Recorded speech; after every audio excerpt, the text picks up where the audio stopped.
All right, we'll start with again, for discussion only for 001 wages. If anyone has any questions on that?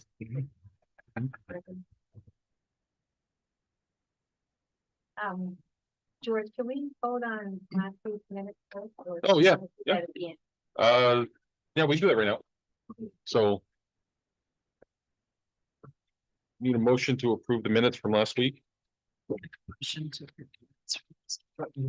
Motion made, seconded. Discussion? I want to thank an excellent job. I thought and one of the best minutes I've seen. Well, I didn't want to put too much information in there, but we needed to capture a lot of it. It's perfect. One of the things that I didn't do is put our full names in, and I think I'm gonna do that going forward. I didn't really know everybody, and I didn't remember everybody's full name. It was great. Motion made, seconded. All those in favor? 12-0. Good. Yeah. I could probably get started, but at 3 o'clock, I communicated with the police chief, he's going to do a little report at the station. But the budget was invited. Sometimes it helps to put eyes on site. All right, 001 wages for discussion. Any questions on that from anybody?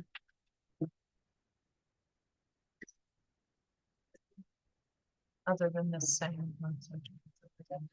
I had a such. Yep. So why are we putting in code officer training and his regular wages? I don't understand that. So I have, coming in, I have 12 certifications that have been accomplished over 12 months. That training is for this year, so I can accomplish those certifications. 24 have certain points. A lot of those are online, you can't cost anything to do, or you can get small for training. You can set for some of the online trainings for me today. But for the first year, it's higher than this because I have to go to figure out to get credit for particular classes that are only offered for shoreline zoning that are only available at that conference. So it's a little higher cost this year, and going forward, once I have those credits, I don't have to get them every single year. But are we paying you already? So why are you getting paid under training and your regular wages? Like, if I'm confused. So that is part of the requirement is that I don't pay for my own training with Right. it.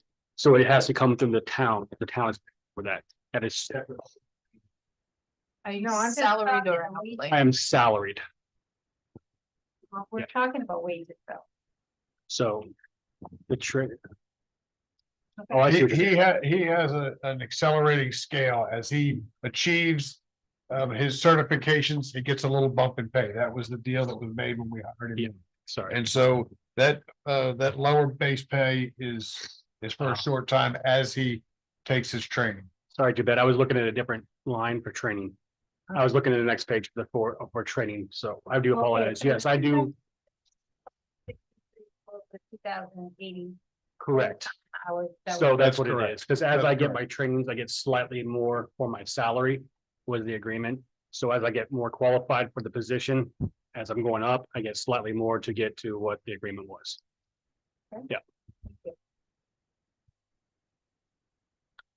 Anything else on wages? Travel. We haven't got there yet. I'm just. Sorry, I'm still back at why there's two separate rates though, at 32.25 and 26.25. Is that 26.25 essentially your incremental improvements for each of those? And my end wage, by the time I hit it, will be 32.25 once I fit with all my certifications. And your certifications are 63 hours of training. Approximately. Yeah, because there's 12 different training certifications. You have building certification, electrical certification, plumbing certification, code enforcement certification, local health officer certification, marijuana certification, shoreline zoning certification. Those are the 7 things. There's a lot of them that are included as well. I'm just, over how many months? 12 months by state law. I have 12 months to complete it. It's not 12 months. I have to completed. Once I'm appointed in the position next month, then I will be able to be done. So I might be able to be done with my training before I get. because what I'm looking at and just trying to be fair, I am trying to understand just the basis for the assumptions, right? Is that you've got 2017 hours at the full rate. And you've got 63 hours at pre-training rate, we call it, right? Yeah. So 63 hours of just training only. And then the entire remainder of the year at the highest rate. So, Seems a little, but to be honest, I think it's protecting it, so if I get done right away, we're already covered in the budget. If it takes me longer, it's gonna be, the total salary at the end of the year will be less than what is already in the budget, so there would be a slight variation, lower and not higher. thank you.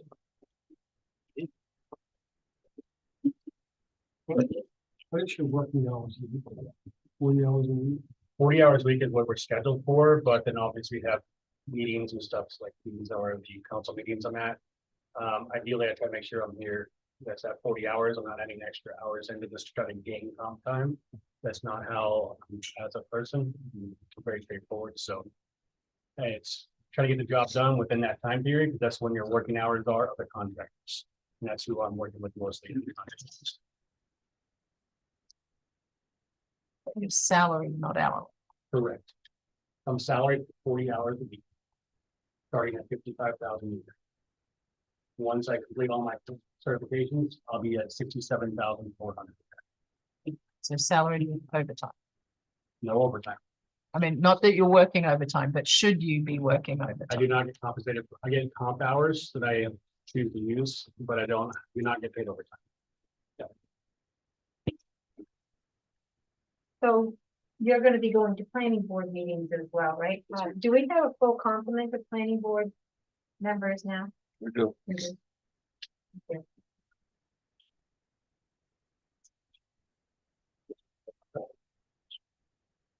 Item 0009 travel expense, mileage reimbursement for $500. Right, we discussed last time. It'd be 0.725. It's approximately $550. That's only 770 miles is the plan that you're gonna use one of the town cruisers. I use a cruiser every day, so. Only thing I have is that Sugarloaf, and we don't want to cruise that far, so I'm getting my personal vehicle. I can't see a whole lot of other things. I think most, gonna try to get most of them as close as possible, if not online. So I have one in Brewer. I'm gonna choose Brewer.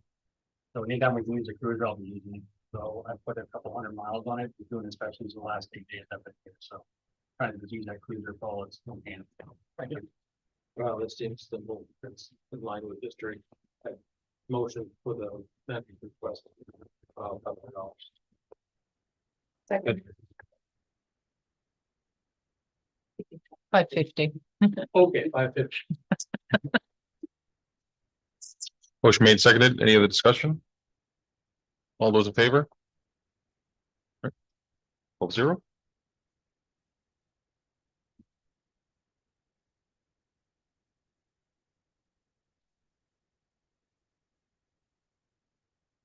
Can you give us a breakdown? Denton of the professional development, exactly what this $4,000 going to cover? So it's going to cover, the largest one is gonna be that one I told you about in Sugarloaf. It's a conference, so I'll be able to get 4 classes in one time. How much is that? I don't know off the hand, Amanda was dealing with that. I know there's, I believe, $200 for the total classes on that, and then 2 nights in the hotel down there, staying overnight there. And then I have one in Brewer, which is just, I believe, $109 for that class. The rest of the class has not been offered, so I do not know the costs on those additional classes yet, so I won't know those till those are posted on their MMA or MBOIA websites. So- But this is a one-time thing. It's a 1 year, and then after that, it goes way, way down.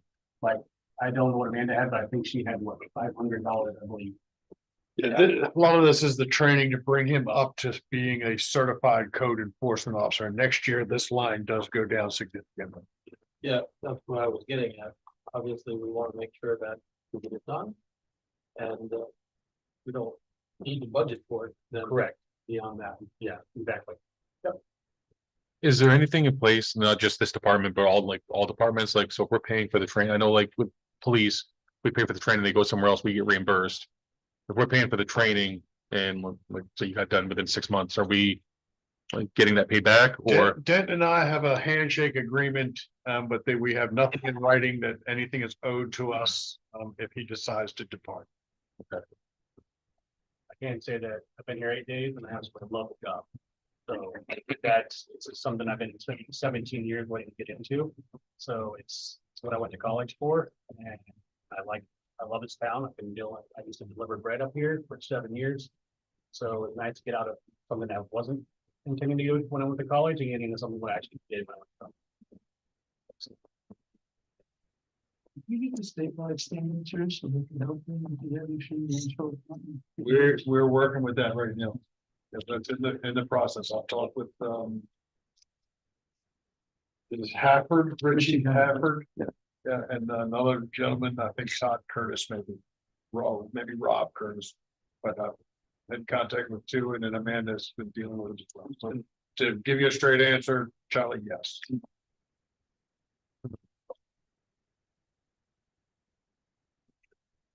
Any other questions on professional development? Do a motion? Make a motion to approve the Move a second. Motion made second. Charlie, second, yeah. Motion made second. All those in favor? All those, anyone opposed? 0. 0012 advertising, newspaper advertising, $300 department request. This is just for where we have to put a public notice out when we have planning board meetings. That's what the advertising for. This is the newspaper planning board. So I was gonna look at the history on that, we just have an expense report. Right? There's no good enough for it. So in 2026, we have approved $1,000. This year, 2,300. I don't have an actual on what we spent on it for last year. Well, we just got an expense report. You guys gotta- So it's But if, been unspent. We got $1,000 in the account currently. Have we not been putting notices in the paper? I don't think. if there's no planning board meeting, there's We haven't had, need to put much advertisements in the paper for this particular department, but historically we have. And I think it's prudent to have at least money in there for a few advertisements. What's the Bangor deal? It's not for Lincoln News. Well, Lincoln is on, I believe it's owned by Bangor Daily now, or printed at Bangor Daily, so I think it's a cost of printing. That's what it is. It's to put it in here. I'm not 100% sure. I'll have to do some research into it. Amanda was explaining it to me, how it has to go in. Give us a specific way it has to go in for notification. So here, my question would be, since there's $1,000 unspent currently, do you foresee more than $700 in the next 2 months to be spent? I wouldn't think so. Yeah. So, I mean, we could either just keep the 300 in there, or keep the full 1,000 and just have that be a reserve account for the next X amount of years for advertising. We've already raised that money, so. Yeah, either way, if we can put in a reserve account, that would really, in essence, be maybe 2 years if it's a $300 expense each year. 3 years. Almost, yeah, 3 years. Yeah. Depends upon the number of planning board meetings we have. We do have a lot of subdivisions coming up, so I do have a planning board meeting planned for next month. But I don't have any other subdivisions after that are Okay. I'm aware of. But 1,000 would give you a little bit of a buffer too, that if you have more than. Plenty of buffer. although depending on what's going on with the mill site, there may well be planning board approvals required for those as well. So it doesn't change the carry forward, it just changes how long it'll last. Right, There's other advertisements that the code enforcement makes also, cleanup day, violations of cleanup, things of that nature, but $1,000 carrying forward, I would imagine would be. but at least get you through the next year, so. I'll make a motion for 0 for this one. And put in, with, To carry forward. in a reserve account, Yeah, with the current budget. Second. motion made seconded, any other discussion? All those in favor? Oh. Yeah, go ahead. So. The money is something that we're trying to approve right now. So they have $1,000 in advertising account right now. Their current budget, this current, which is $1,000 that is not been spent. Which is the 24 fiscal year month, I mean, 26, 25, yeah, 26, yeah. 26 fiscal year, we're approving the 27. Correct. Fine, too. Okay, so you're just trying to pull the 26 into the 27. Next year to their Small. Okay, We'll put it in a reserve account. Yeah, use it next year. so the fiscal year end of July. July 1st. Perfect. Okay, thank you. Any other discussion? All those in favor? 12-0.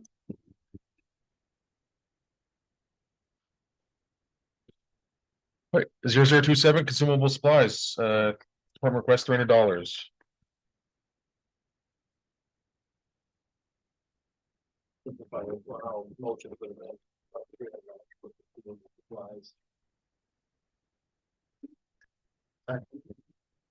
Motion made, seconded, so I guess my question would be, there's $474 left in it. But is that just because we haven't really had, We still have time yet in this budget year. Typically, there's an order placed towards the end of the year. end of the fiscal year? End of fiscal year. Okay, I still have to get safety equipment, a hard hat, reflective vest, and some stuff like that. Okay. That'll come out of this and next year. We'll first gotta get. And then purchase so I can do digitized, we come out here in the paper, so I'm working on digitizing the permitting process. And so part of that was, we get the Adobe Acrobat Pro, which has to come out, that's to get a bill of signed documents. Yep. We did that for a single license, so. 287 for 1 year. so is 300 gonna be enough for next year? If you have to buy, it's 287 for a year for the license, and you gotta buy hard hat and everything? 6 months of next year, so we're about to get. So it's only gonna be total. Within this fiscal year, this year, it's going to be 14 months. Okay. Within the budget. So it could be. I don't know, 48. Okay. Yeah. Okay. Any other discussion? All those in favor? All right, 12-0. Item 0063 communications, United States Cellular, $660 department request. Excuse me. There you go. Has anybody taken a look at, we have a lot of these line items where there are cellular phones in different departments. Has anybody looking at Spectrum Business so we can get a townwide plan rather than individual plans per department? We do have a town. It's just divided up for budget purposes, just the numbers. We know that this department needs to put in 660 and Public Works needs to put in whatever theirs is. But we do have a town. And is it with United States Cellular? It's through T-Mobile, US Cellular, it's because of the coverage area. That if you're on Verizon, because I have Verizon personally, you won't have coverage if you have with US Cellular in the area. That's unfortunate that we just don't have the towers for Verizon to cover that. There are a couple of projects that I have that are coming in that may change that, or maybe next year, but not this year. But US Cellular has closed their office. Correct, so we're forced to go to Bangor. Had to go back. But we've been able to successfully work with them on the phone. Obviously, we had the last on the phone. We haven't had other things to move and change the SIM cards. And now we know how to do that online as well with the phone, so we can actually do this completely here. Who's the agreement we have with?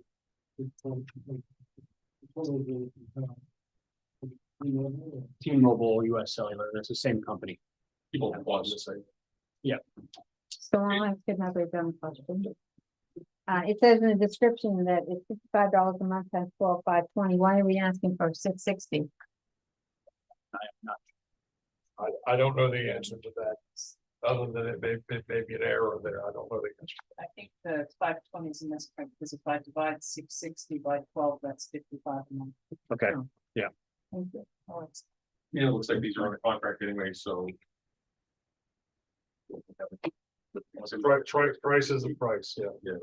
Right, got it. I have to say, I'm a little surprised that, plan would be at. Yeah, that's what I would. My household plan is less than that per line. Up to Unlimited. unlimited text data talking. So I think there's some opportunity here. We've got a contract now, that's what we got, but for future sake, that's something that I think that that's a good, good job. How long is the contract? Sorry. I don't have the answer to that either. This was taken care of by our recently departed treasurer, so those answers, I just don't have those answers. We can look. Has switched from US cellular to Verizon because of the huge difference. I have pretty much unlimited everything. It's $35 a month. And even with all the hunting I do in the fall, I have been way out in the woods, up in mountains. I have never had a dead spot with Verizon. Yeah, I'll verify that there is, doesn't work at my house. Doesn't work down the far end of Slate Road, so doesn't. But US cellular does? Yes. Okay. So I have both phones and I'm driving around.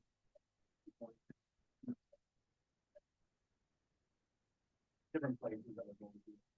I think the receiver that's on Badgley Mountain belongs to US Cellular and not Verizon. Permit given for the right.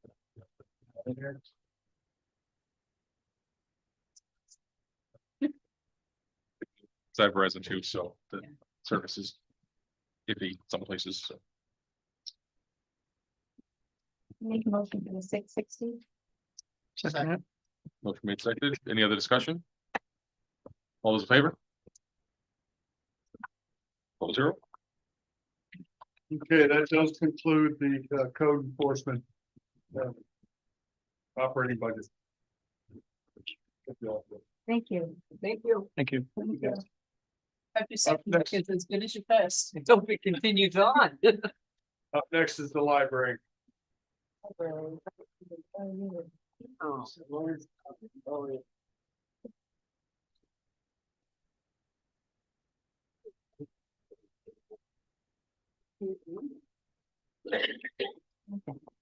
Yellow, if you're looking for color.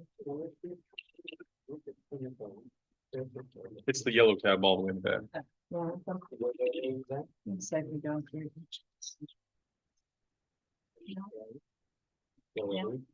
it's not even yellow in the department. we go.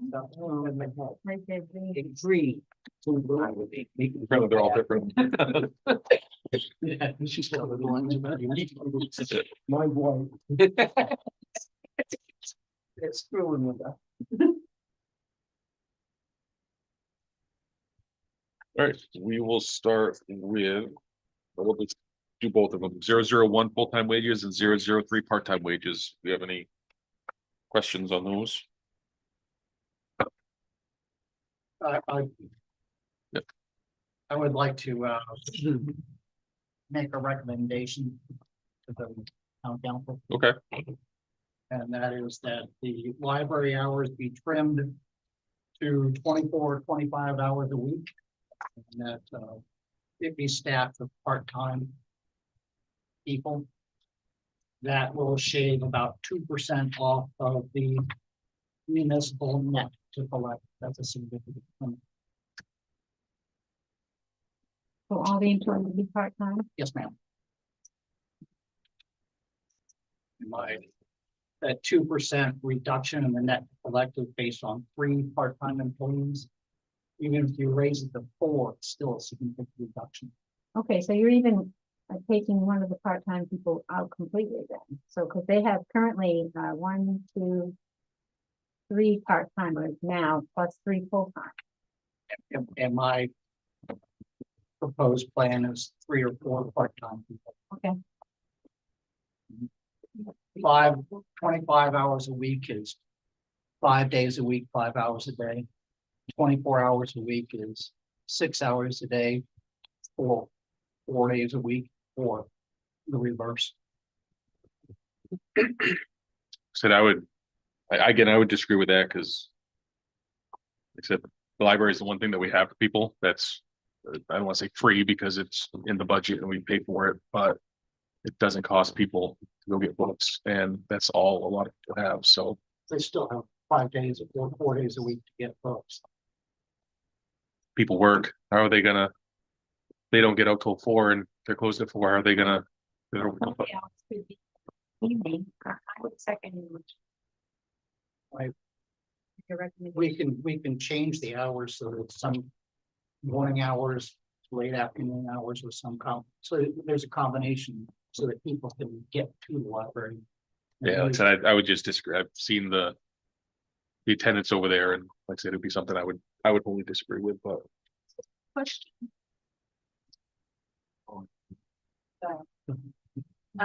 When I look at people's hours, and reducing those hours, I do think you'll still actually be able to get people to take this, because I'm looking at the rates. And frankly, McDonald's pays more. So, We are already very thin for what we do, and we do not have. We only have one part-time person, two full-time, and I am full-time equivalent, but am not 40 hours a week. So we get paid very, our rates are low. I mean, I'd love a wage study at some point, but the hours that we work, provide access. More than not. So that's what we're looking at. I'm also looking at, children's clerk at 9 hours. The person that's listed as per diem, I'm assuming that's, it's like a total annual, so that's a on demand. Right, so what we did is we took 2 part-time people and made her a full-time person because the position is really important to us. And to have part-time people, the investment is not the same. So we made 2 part-time people, full-time person, and then every once in a while, this is where the per diem comes in. Where when you don't have 2 full-time people at your disposal to move hours around, then there's always those days where 2 people will take time off together. The small staff of 5, or 4 and a 10-hour-a-week person, if 2 people are out. We really feel it because for safety in our building particularly. So when you're looking at numbers of people, we do have to have somebody upstairs and downstairs in our library at all times that we're open for safety reasons. So there's some budget scheduling, and it has its challenges, but it's also unique and small. I would request that the budget committee and subsequently the council would take into consideration the different programs that have run at the library, the children's programs in the morning. And then the adults and the different clubs, there's some book clubs and reading clubs that take place in the afternoon as way to maybe keep the library at a longer hours.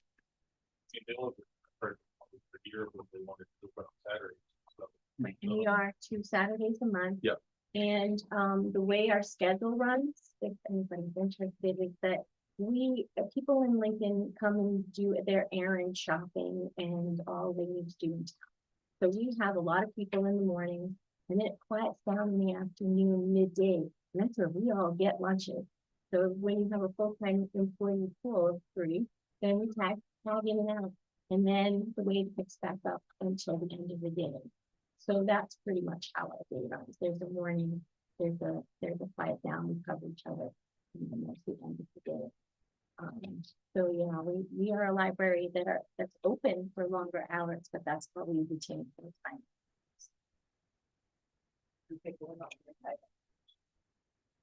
Right. Is your readership continuing to increase the people you serve? Yeah. When we do our statistics, we can average upstairs and we can average 40 people downstairs a day. And so people are coming and going all the time. We don't have a lot of people that linger. We do have people who study and people who utilize meeting rooms, and we do have a group downstairs who comes every afternoon for lengthy periods of time. So downstairs is really more full than upstairs. Upstairs tends to be a little bit quieter. They like it that way, people who come to study. But yeah, our numbers are holding really well, particularly in the children's programming. There's a lot. And then in the summer, that's honestly, if you want, it's quieter in the winter months, but in the summer months, we get really busy. And that is because of all the people coming to the area. So we don't just serve Lincoln. There's people that come all over that do their shopping in Lincoln. That's who we see. And they pay for cards. So they are part of our membership. I consider to be a warming cooling factor. I believe it wasn't it last Once. winter? Yes, during Last- operating.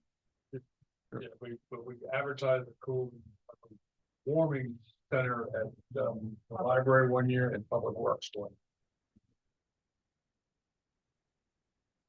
So we're gonna probably have the discussion over and over again. The wages element in every department combined is the one part of as a group, the one part of the budget that's been on the steepest rise and accounts for a huge part of the budget. And as a committee, it's not something I guess we vote on, but I think the message needs to be loud and clear. This is an area that the council and the manager need to really take a hard, close look at to see how head counts and hours of distribution and rates and all that can be managed to get the increase under control.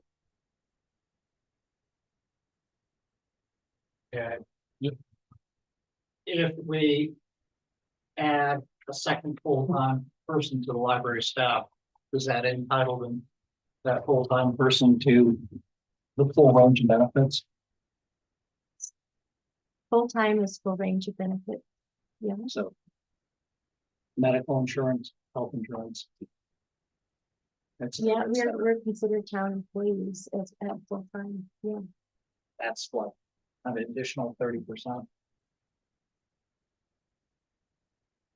Yeah, if anything, we could take a full-time person off and add those hours maybe to the part-time, but I agree with you that the number of hours that we are operating needs to be cut to be able to, verify that we're doing something to stop the rise of this budget exponentially. Thank you. So one thing that I would say is if I look at some of the purpose behind the budget cut is for supportive people who are on low and fixed incomes because the tax rate is a burden to them. The library is the only place in town that doesn't cost you anything to go in and sit down and read a book. It's the only place that a lot of people can get access to the internet because the internet service is expensive. So every time I go in, there's people at the internet terminals. There's also children's programs that allow parents to have time with other activities. I think the library, more than, sorry, Dennis, Public Works, has a direct impact on people who are in the lowest income range in town. Because most other people can buy their own videos, they buy cable TV service, they have internet service. People that are using the library are generally folks that really truly need that.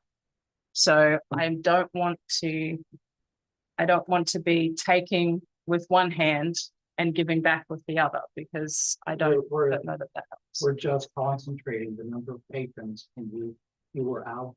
We're not denying them the use of the library. They just have to go there.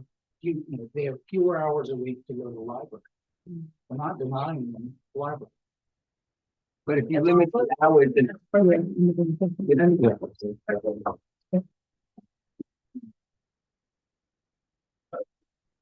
It just means that programming is,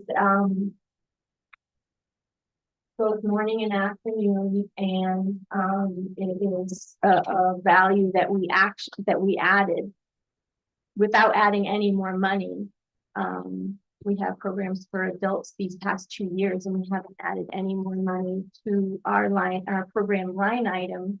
Other than we just do that. So I just, with fewer hours, fewer staff. There's a real fine line between what we're able to offer. We have to focus on. Lots. That's good. Sure. Maybe one day of the week. A lot slower. Just thinking of like, recently, if we got their hours. It would be easier for them to find something else part-time if they had a whole day free rather than part of it. If you take full-time employees and you make them part-time, you basically saying, go find another job. And if you want to slim our library down for hours, one day a week or some such thing, I can understand that. We've done the math. We really have, because there was time last year and year before where council wanted us evenings and weekends, and we did the math with the little staff that we had, and we couldn't extend. So if you would like to subtract, that means that we just have less than full-time employees, and that was my concern to begin with. I don't work Fridays, and I'm hourly, so you can already understand that your leadership has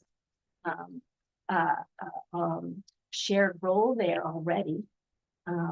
Because Fridays were typically quiet, but come summer, I'm on call a lot more in the summer than I am in any other time. And that's just the nature of our way our town works, and we can use of some people. So there's that. So it's a good question. I don't think that one day is more quiet than the other than the fact that it really depends. If you snow days were fairly quiet, rainy days we're hopping, like it's hard to do. It's just, I mean, I compare it to, we have the transfer station closed Wednesday, Thursday. The amount of complaints I've seen over the years that not open 7 days a week. Again, because we're discussing this, and every budget we should be discussing, are police going to be working 24 hours? Why not only have them work 8 hours and just whatever happens after that? Rec department, just don't take care of the cemetery, and there's a big chunk of money saved. People need these services, so we should provide them. That's what the budget is here for, not for, we, like Mary said, if we're trying to save people money, but the people that rely on the library, we're going to be cutting their service out that they rely on. So And I like I said, think the last time I did the math, it was the library plus the entire town manager's office together was less than $100 a year to every resident of the town. So I appreciate it. I obviously have other areas that I think we can actually hit and generate more revenue to offset the cost that is more evenly dispersed. The library is one of those things that, in my view, and certainly everybody here is contributing their piece, is the piece in the town that serves the most of the people that we're saying we're trying to reduce cost for. That's less than 2 months of internet bill. we have public utilities too. People come in and they have it all with the internet utilities. They have office space. And Yeah. increasingly services, sorry. The library also, some of their expenses are offset by revenues. So I'm wondering if there's opportunity to exploit revenue opportunities. Even more. We do have a few, and we've talked a little bit about the fact that people from out of town keep us really busy as well as in town. And so they can buy their membership to the library for $20 a year. And so we can do the math. So we can go to the area towns and say, would you like your Lincoln Library to be your hometown library? Because this is where you do your one-stop shopping. So there is a way to figure that out. And there is a way to go ask area towns if this is something that they're interested in, if they can't afford the library on their own. this is how much we could charge. But that's just a can of worms, you know, it's something that we can easily pursue and ask, but in this budget, you know, we're looking for areas to trim all the time, the way we buy our consumables, you know, there's lots of places that we were, that we can't budge, but there are some places where we can, so if you have any questions, I think we can do another question. If we don't, you know, if we're talking about wages right now that we can't do anything about, but in the narrative, you talk about, somebody having step increases in this current budget that you're asking for because they're completing MSL credentials. So is this budget including that increase, and is it a full year's increase? We were denied those increases last year, because, Kathy had finished her, credential. And so this was a recommendation that I just kept in because, you know, salaries are the way they are. And so, basically the last, department head said to me, last town manager, that we're not unionized. And so this is a discussion. And so each year I will just say that as their credentials rise and as they become volunteer librarians, because if they're not degreed librarians, they're volunteer librarians at this rate, because the degreed librarian would cost a lot more. So these are their current rates. These are, what, 50%? These are rates including a 2.5% increase that I'm suggesting for the year. So These are current rates. Yeah. all of these wages have included the 2.5%, or these are wages that are currently being paid right now without the 2.5? Yeah. Which is You it? get a lot for. Which is it? Put the 2.5% in. Yeah, these are proposed going forward 2027. So I think we need to take a look at that as a budget committee, that most of these wage line items have already been inflated by the increase that you've told them to go ahead and budget for. Correct? What is the number of, that you sell of, permits, whether, parties to people who are not from, maybe you do it. We looked at our busiest time, so I don't have the full year, but at our busiest time, we can get up to about 15 to 25 a month during the summer months when people are just arriving out of town and they want to, you know, pay for a car. But for the whole year, I don't have that. I mean, I would very much agree with Ralph, and I think we have an opportunity to increase revenues. It's like 3,000 is what's showing in the budget, which, you know. Right, with between book Right. sales and everything we do and the way people donate, honestly, I mean, I know that's, you can't count on that, but people do. I would be willing to look at our actual revenues. Yeah. I was gonna say, I think I've seen $50 in every town council minutes for a donation line item. Then I know there's the Friends of the Library. Is that data represented in here? It is not. It is not. They are, they're working very hard and they're very hopeful because of our growing pains. So their money is, considered, allocated for an addition someday. That's really where they're going. I was gonna say that because just a year and a half ago, it was discussed about putting an extra wing onto the library because They're there was a need for it. So, I mean, investing and they do help us out. For example, our two that are going to a conference, Lorna and Kathy are going away to a library conference. And so I have budgeted what I have budgeted. And then if there's overage, they'll help out just to ensure that our libraries can go to a conference. So, but it's they only can allocate you know, a little bit each month because they're investing in a bigger picture. I'm just using a rough guess based off what you've got, but I'm looking at somewhere between $600 and $800 if you increase your charge to 20. I don't think that that's enough. How you might increase revenue. Again, Because- just real quick, like my thing is the library is like. I know we charge for them and that's fine. I don't think the library is supposed to be a moneymaker. It's not something that's a moneymaker in the town. You have other things, you know, the counter, like all the excise tax, everything, that's the moneymaker. The library is something that you're providing for the citizens of the town and. Like I said, it's not supposed to be a generate boatloads of revenue. I will s- Activities can't help support itself, though. But I will also say one of the things that we're seeing is an increase in the number of services, even from the federal government, that are requiring internet connection to sign up. So for example, if you want to go see the Social Security Department and you are required to make an appointment, you have to make that appointment online.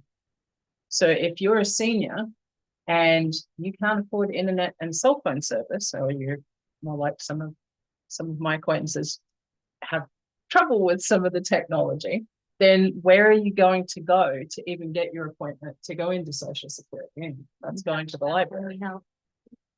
So that's one of the trade-offs that I look at is it's really that community that are getting, as we try, as you know, all levels of government are looking at how do you control that cost?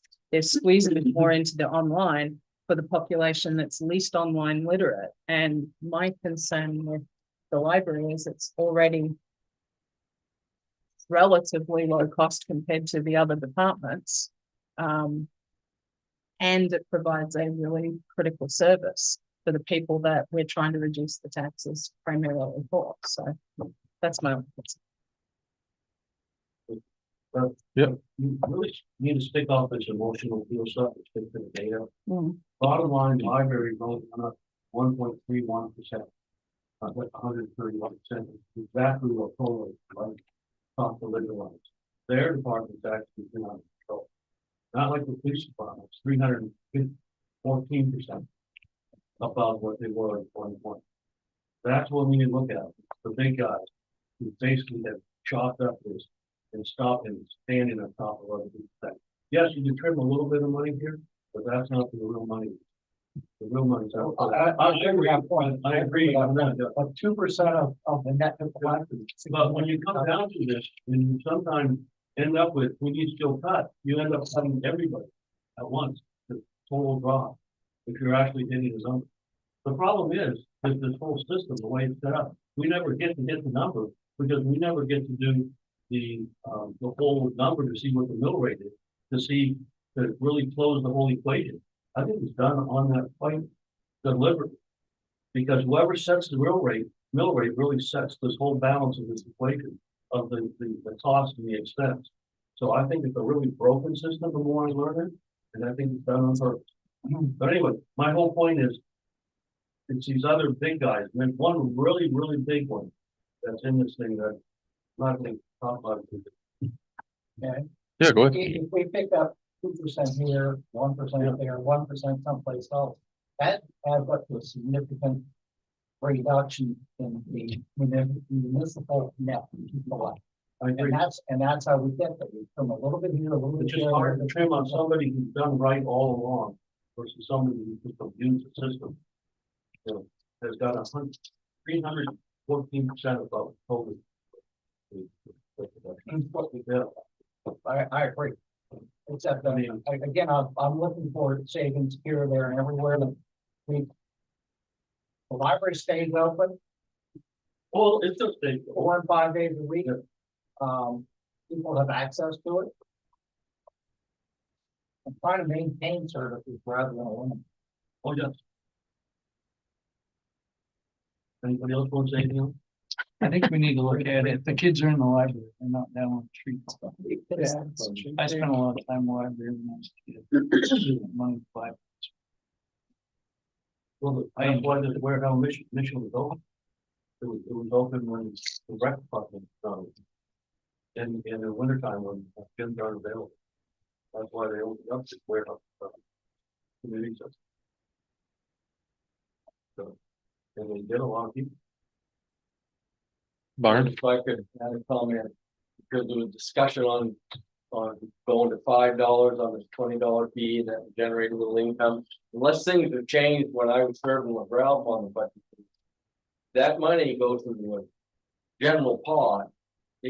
Right, Ralph, we discussed for the transfer station and this and that, why can't all that money we get, it doesn't go to that department or stay to that department. So I don't believe it stay in the library department, makes that money, it's gonna go back to this general pot. Is that changed or is that a correct statement?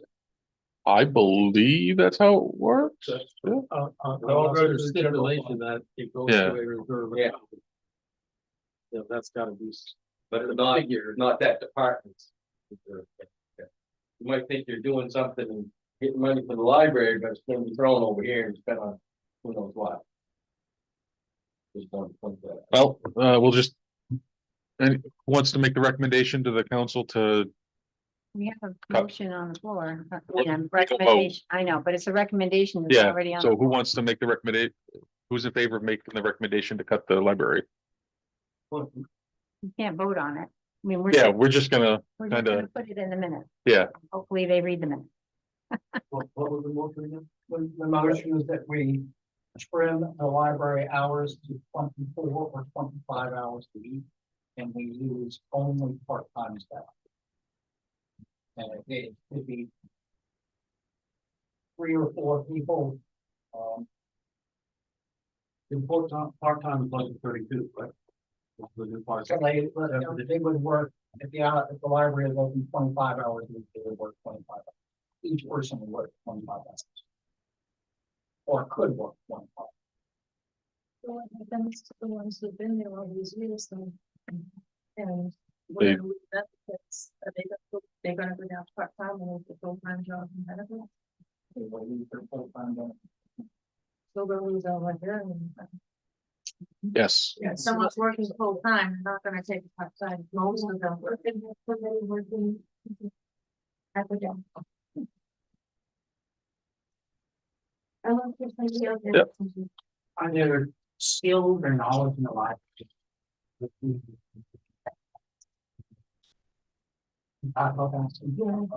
And the reason why we took 2 part-time employees to make a full-time employee was because the skill set that was needed just to run children's programming was not just somebody coming in and checking in our book.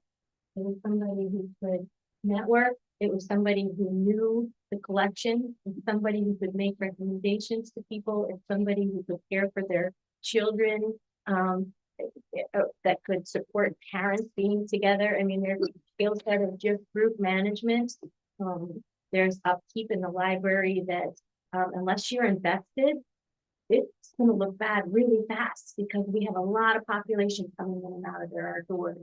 And so an investment of a librarian takes care of her collection. She is invested in the group dynamics. They keep their, they invest in their job and their environment. And so we felt that full-time employees were that. Because part-time employees, oh, I can't come in today, I have other things going on. Covering each other is not that kind of investment. You know, if I say to somebody, you know, somebody's gonna be out, can you pull a few extra hours here and there? Yes, of course, you know, we take turns, we do it for each other, we're a very small staff. So when there's part-time people coming and going, then what happens is the person who's in charge gets held hostage to many part-time workers. So if she herself or he herself was part-time, can you imagine? We're gonna be putting signs on the door and says, you know, due to staffing, it's not a threat, it's just really, there will be some days. It's not all the time, you know, you would have, of course, part-time people that would be heavily invested in their town and in their library and feel very attached to what they're doing, but you have no oversight for part-time people like that. So, Do we make the opportunity available to members of the community to voluntarily staff the library? Or yeah, but you need at least 2 full-time, or you need 2 people in each place, the whole 25 hours that you're open. And when you have volunteers, then who covers each other? How does it happen if somebody's out? If how can you hire somebody that's on call if they're not invested in their work? Um, And again, maybe you sorry. don't know. I've done- And I know Part-time you might not know Dennis, but didn't we get in trouble before for having volunteers like at the transfer station and stuff? Like, We were for told, labor. volunteers that there had to be at least one at the library. Two, town employees there. And the volunteers at the transfer station were limited to what they could do and had to be supervised by a town employee. I mean, we Yeah. do have volunteers. They It's do a wonderful job. From experience, so the foreman for Habitat. Same situation with no volunteers, can't have somebody come in who's not trained what they're doing. We kind of have one person supervise 25 people, or have be volunteers the other day. If you don't know how many volunteers we have to do. You can say 1-6 and 12 show up. They can turn away the volunteers and not people who can turn away now that. So you have that concern of how many come in. They can be a different person for every single coming in. If you're spending time retraining them to do the job over and over. Well, you asked a good question about training. There's confidential information that is on our terminals that we have in our library. And it has to do with, everything from emails to phone numbers to what people read. I mean, there are laws in libraries and confidentiality is held in high regard. And I know that sounds like people aren't always aware of that we cannot put a volunteer checking in and out books. Not that they're not capable, but they cannot be responsible, fiscally responsible because of They're not their employed. volunteer status. Yeah, I don't know if I agree with that, but. It's a library law that we can't let people, I mean, we could vet volunteers, but they still have to be supervised. Somebody has to take responsibility for the confidentiality of And- patron information. And you can't have volunteers you can't have a volunteer on a corporate computer. That would, as soon as one thing happens, like you get ransomware.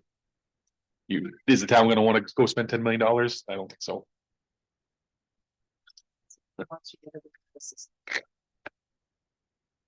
Dennis? George, I think one of the biggest obstacles, if we were to go to 5 hours a week or whatever, would be the supervision. And just enticing someone to come in to take that responsibility at part-time hours and part-time wage.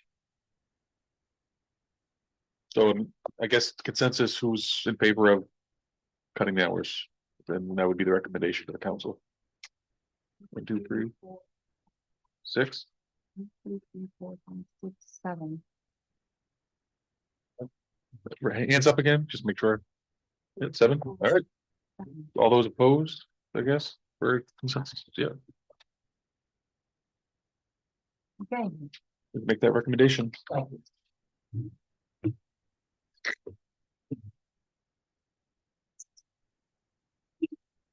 Right, 0009, travel expense. Department request $186.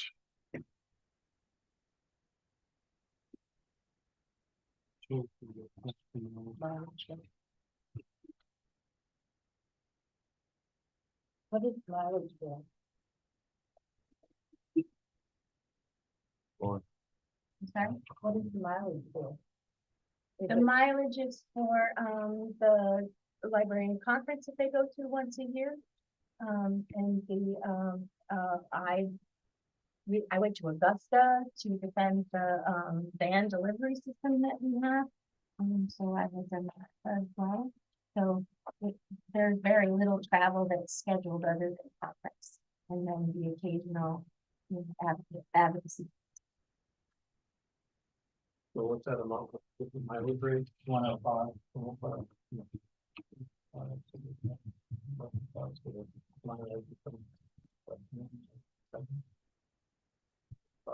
It's not worth our time to rather well, this, I make a motion for the management request, plus the adjustment for the mileage rate.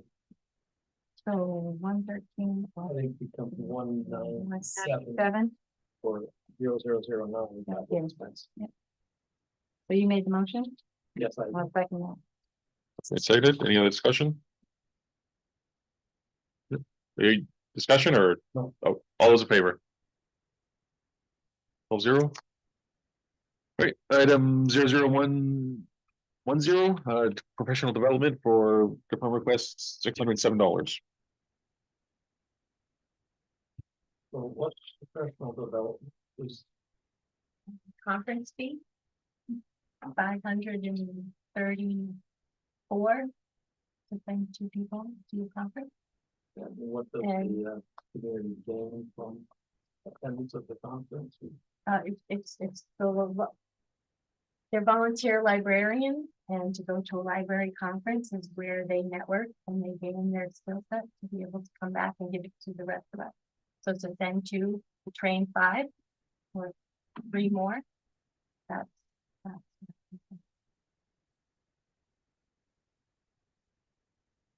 They came back and they gave presentations about what they learned when they were gone. And the public heard.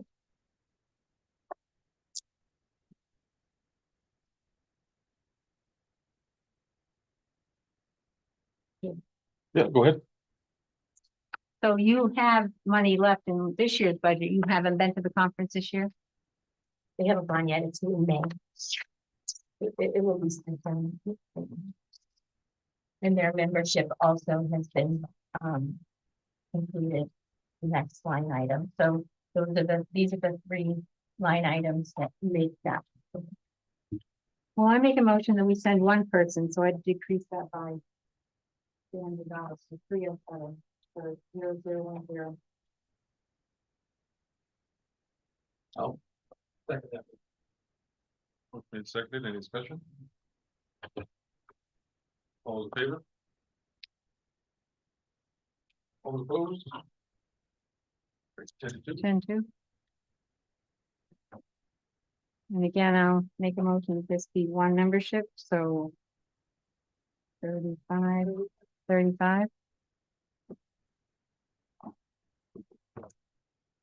Would be. The membership would be $39, wouldn't it? Well, according to the notes down below, annual membership is 35. Okay. So I'm just going by. But that's just for the points, okay. Yeah, I think you're right here. So. We have a motion, do we have a second? Is there a motion? I did. Yep. Second. All those in favor? All those opposed? 93. Would that change to 009? That's 3. What's that? Would that change to 009 and 12 if that was 52? We already, I would think they'd travel together, so one or two probably. doesn't- Yeah, I don't think it really matters. all right, item 0027, consumable supplies, department requests, $3,801.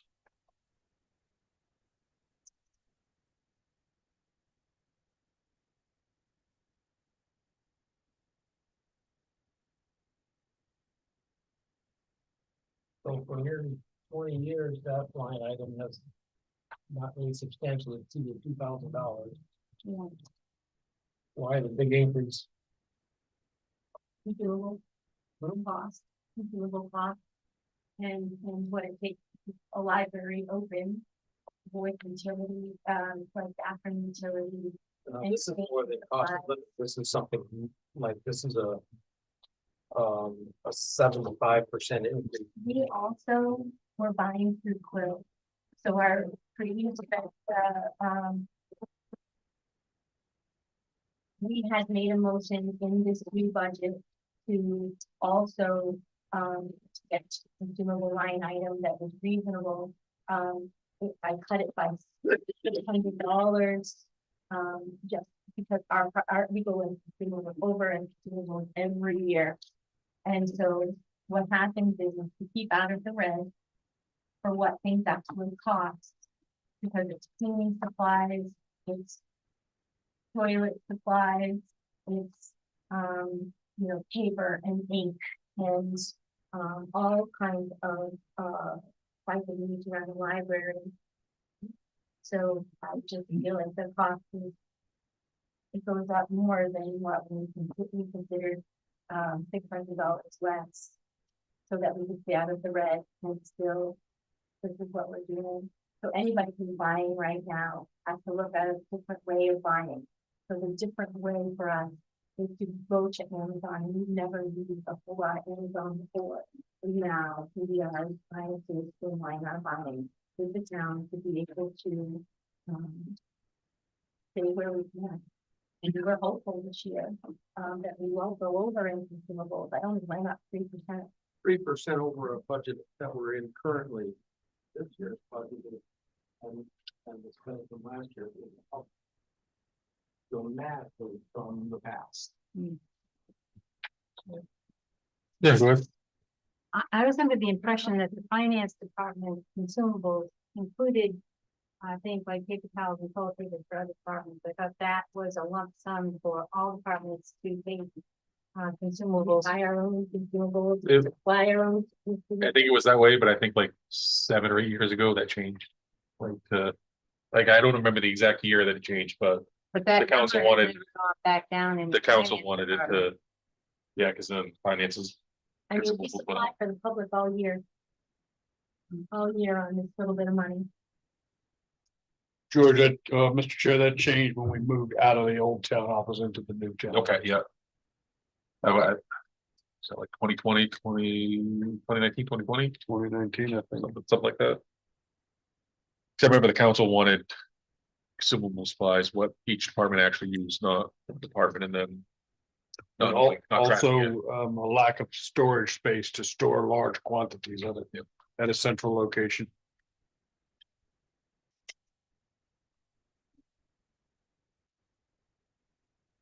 Says here, Bangor Daily subscription, $494. How many copies?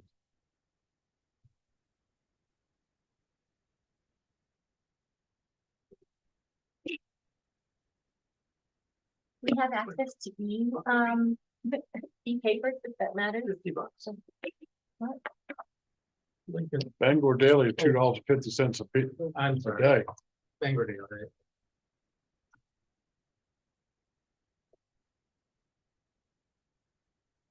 I'll make a motion for the Department of Best of 3801.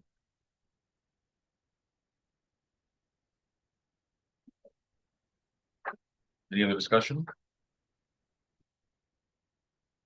All those in favor? All those opposed? All right, 32. Were these the finance department? Cause yeah, I'm looking at their line item for consumables and it's 15,000, so that's just to me. Yeah, I still think they're budgeting for. Whatever, yeah. April 30th is finance. Item 0030 equipment maintenance department request $1,078. And all you had in the line item is the software, cost, that's, it goes up 4.5 every year. I just put in 3 because I don't want to go too far. I make motion of $1,078. Next question, what's the software do? That is our operating system. So it is, it Full Destiny does, all of our check-in, check-out. Okay. Full ma- Inventory, okay. Yeah. Good, thank you. Any other discussion? All those in favor? Anyone opposed? All right, 12-0. Item 0031 equipment purchase, miscellaneous equipment, front request $1,339. Exactly what are you gonna buy for this equipment? Oh, that's right here, the handheld scanner. And we have been foregoing that scanner year after year after year because things keep coming up. As far as equipment, we replaced our printer this year because people were printing, right? So the motor brain helped us get a new so there's things that come up all the time with equipment that has held that off. So I'm putting it back in so that we can inventory so we can at some point upgrade our system. Full Destiny, but it will take years before we're ready. So the handheld scanner will get. The library charge for the use of the copier. Yes, 25 cents a copy, $1 per color.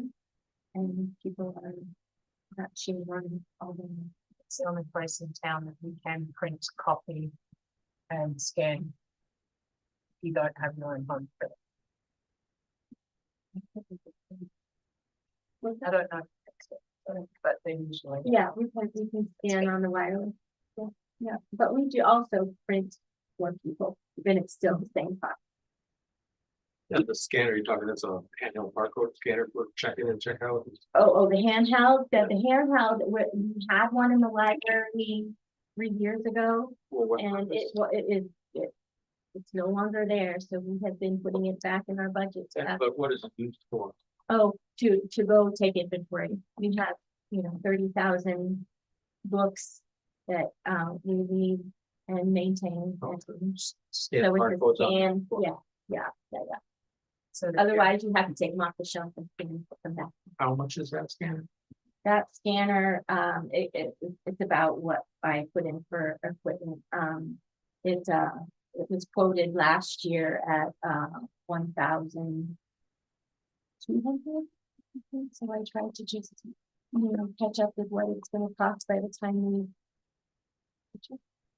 So last year's budget, you only spent $63 on that, 1,500. Of the, for the equipment purchase.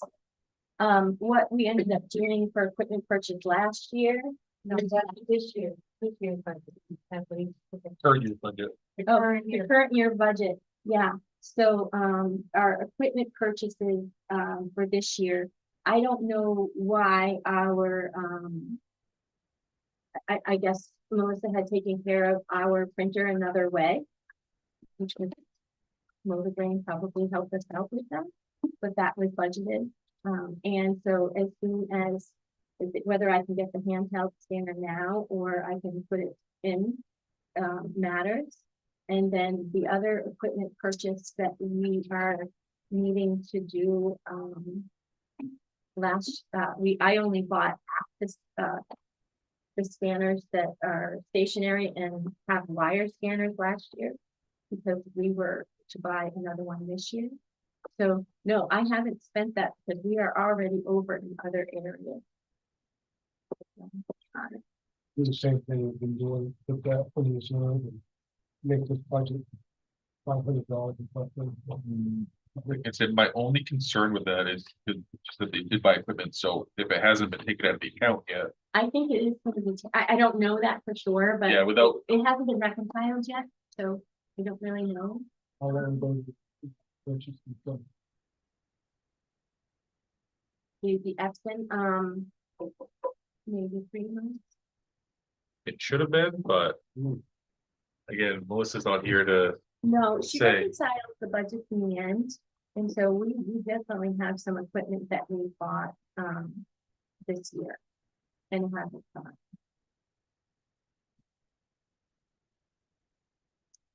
There's a, we're over in our safety items too, because they're also equipment. So when it comes to equipment, our safety compliance and our maintenance of our buildings, these are areas where, there's a lot that's getting spent, just in maintenance. Last year, we brought up maybe the vocational school could help, but we had some issues ongoing at the time with the building. It's different for us than now, it's pretty good work, so maybe we can reach out and see if they could. Okay, was a request, so I hope they take us up on it. We're looking for 2 bookshelves that are in the entryway for ongoing book sales, so it's the book sale, effort that it takes to run one to minimize a little bit. And so we're hoping they'll give us some shelves, we'll see. Yeah, thank you.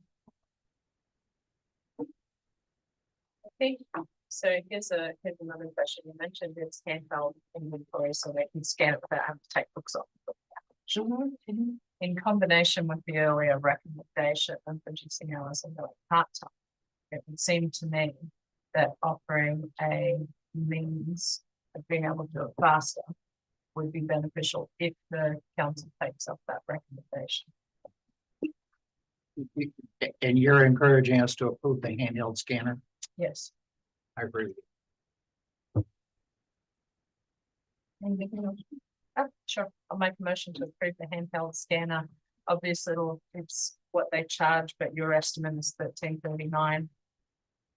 As a bump from 1,200, which was your last quote, correct? If I'm understanding that correctly. Did I understand correctly that in addition to the handheld scanner, you have some routine replacements you would like to do in the next fiscal year? Because you, I think we did some routine. in the next, in the And then pending the next- fiscal year, In the you current want to buy a handheld scanner and you have some other items, some other hardware that should be replaced. Yes, we, instead of replacing 4, we replaced 2, and we still have 2 to replace. But I didn't put that in this budget here. Because we can function on 2, but we don't have full 4 anymore that were new. So I was trying to be conservative in.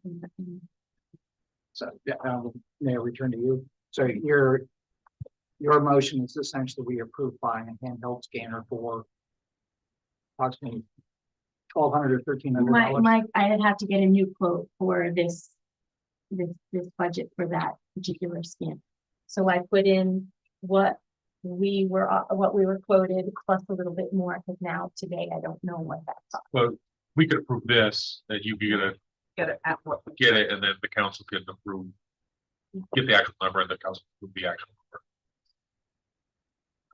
Or I would suggest that you get the handheld scanners this year, since you have money in that line item. And then if we still have that, because we intended to do that and we needed to forego that because there is overages on other lines. So it's a little bit of, yeah, I can purchase that this year. At least my only concern is the other items haven't been taken out of that line item then currently, then if you spend that, then you're gonna be another $1,300 over on that line item this year. So can we hold it till, is there any ability to get the actual, has that bill hit and been reconciled? For the equipment or expect issue, to know whether or not it's come out. We can look and see that for sure, but I would say it probably has been taken out, but at a different line item. 3 months is a long time, and usually these run about a month behind. They build every couple of weeks, right? And When I we have an accounting more system, coming we out should of know state. what line it's hitting. So taken out of another item, which is why it's not showing up in the expenditures for this department. It is, because equipment purchase turns into safety compliance really quickly. And I have 2, 3 POs that are safety compliance important that stepped in. So, with a little bit of money left, and we still have months to go. So that's how that. Do we know what the total of the 3 POs were? Not today, no, I mean, they're into the office and they are. But I do have $770, for example, for our antenna, because our internet needed a secondary antenna to be able to pull the, network through the whole building. Because our building is so vast and hard for, Wi-Fi to get through. So we put another antenna. It's a safety issue because we were securing doors and the building. And that antenna also runs our other resources that we have that we need for safety. So we want just replacing that antenna alone was $720. And then there was another 300 something that was for maintenance for that antenna being put in. And I only have $370.50 left on that line item. And so safety always comes first, replacing equipment. So I'm sorry to be vague, but that's what So I'm happening. just trying to understand if this budget? was in last year's and we don't know yet what's been expended and we don't have a Right. total, like, And I keep is there anything left? moving this down to into carry next budget, yeah. Because handheld is important, it's one of those library things that it's gonna, yes, reduce time, and it's gonna get us closer to a different software system. And, it keeps getting put off because safety, compliance becomes more important.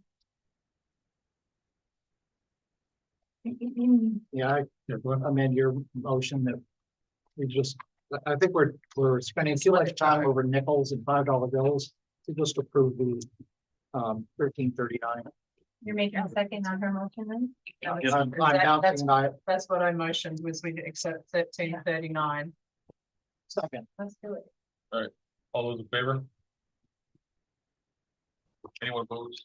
All right, 12-0. 0050, building maintenance, 3986, 4986, department request.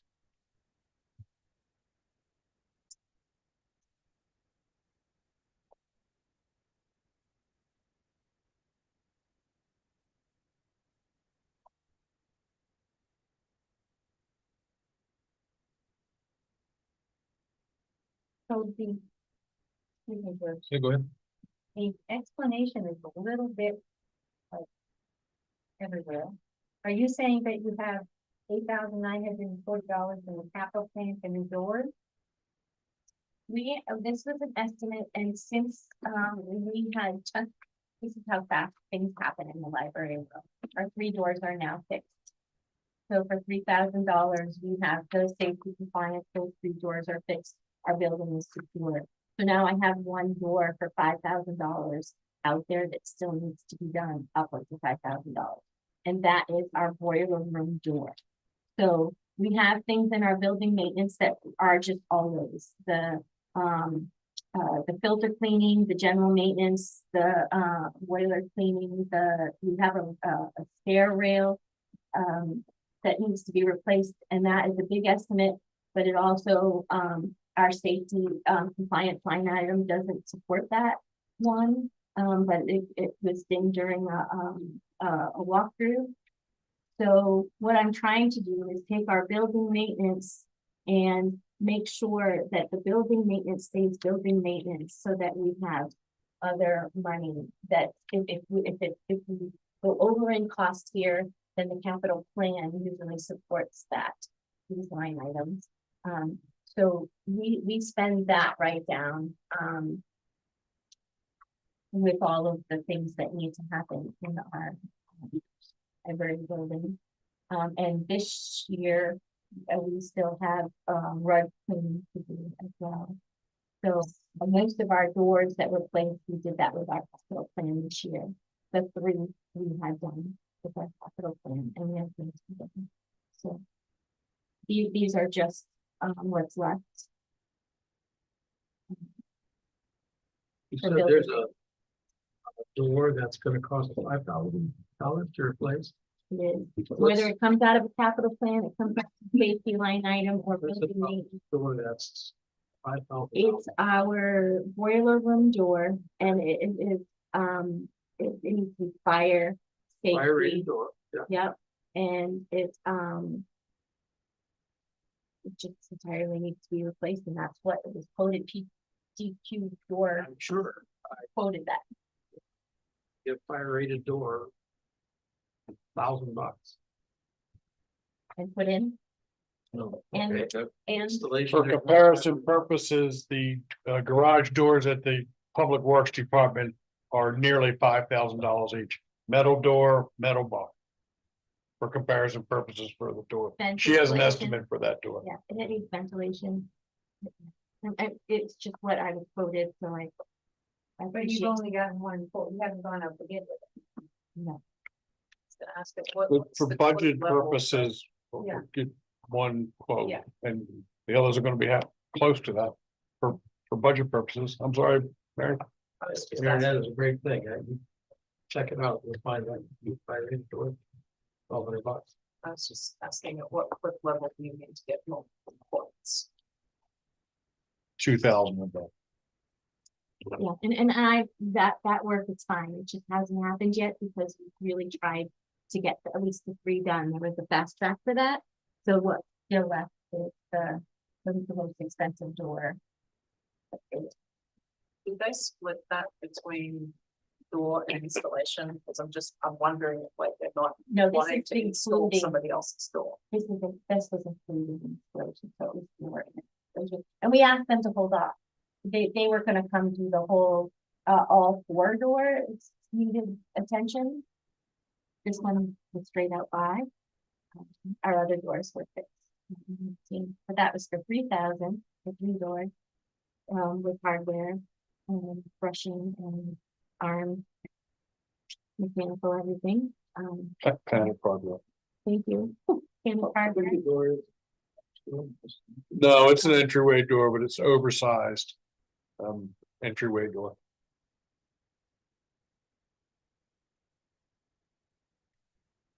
I mean, there's a lot more that comes out of that line item. So again, I would only be affording a portion of it to get a door done, and then I'd have to find other ways to meet that need, which would be a little bit of safety and a whole lot of maybe some capital plan, which we were trying very hard to grant out a significant project that needs to be done.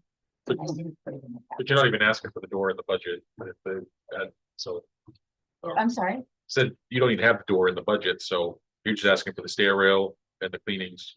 So. Right, the things that are every year, that this is really maintenance. So I'll make a motion for the 4986 for the building maintenance. Second. Motion made second. Any other discussion? All those in favor? Anyone opposed? No. 0. 0060 safety compliance, $1,734.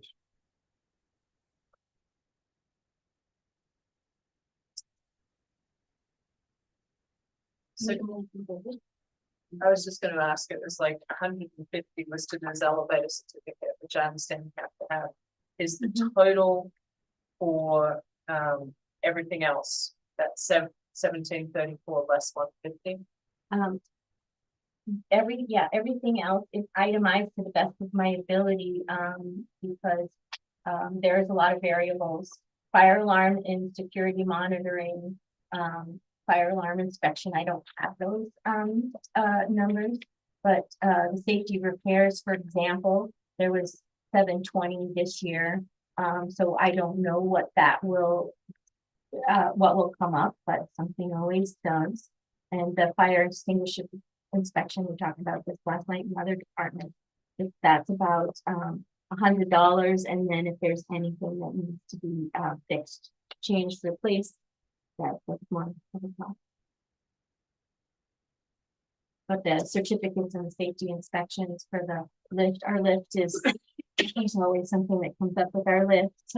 Just so everybody knows in our history, that is last year it was $2,000 just to move our wheels to keep our other lift moving up and down.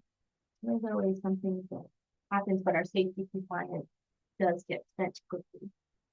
We did this year, we went last year. I think we'll look at the 1734. Second. Second, all those in favor? 0.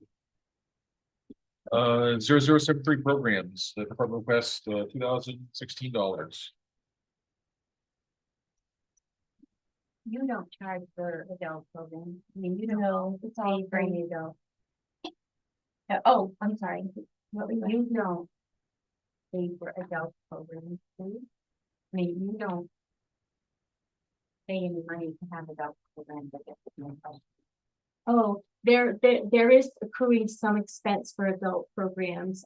If we have, we work with the Friends closely with this also, but if we're inviting an author in, we make sure that we have, refreshments, and that we have, we've had paper products that we've bought before out of consumables for adult programming, for example.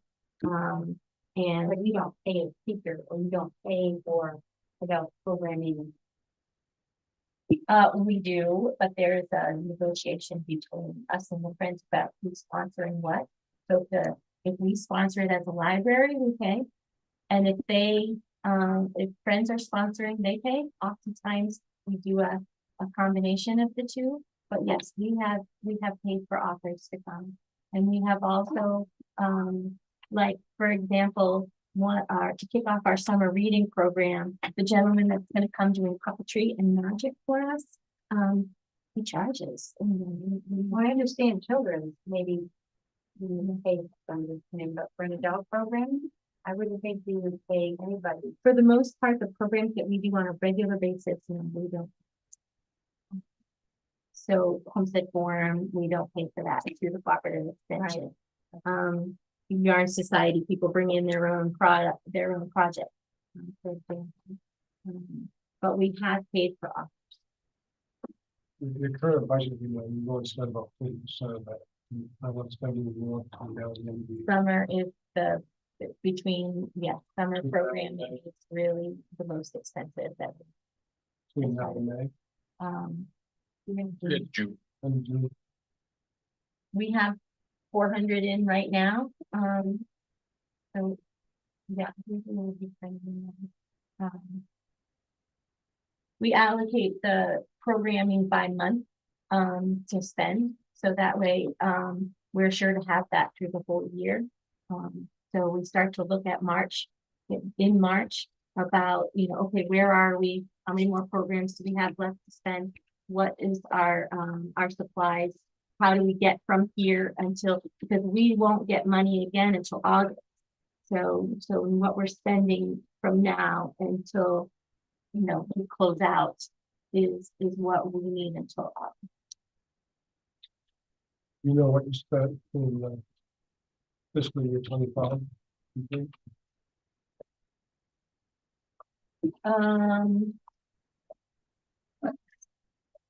Not off the top of my head, Yeah, but we try to spend that. Ralph says about $1,500.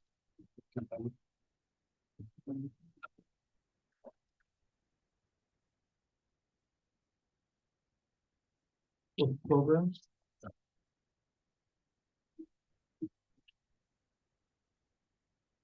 For the initial report, back in November. It was for 2025.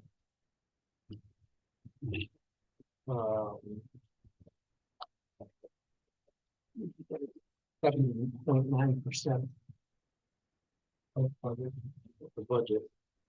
Well, I'm on your chart. Yeah, that's about right. It's 1,900 minus 552.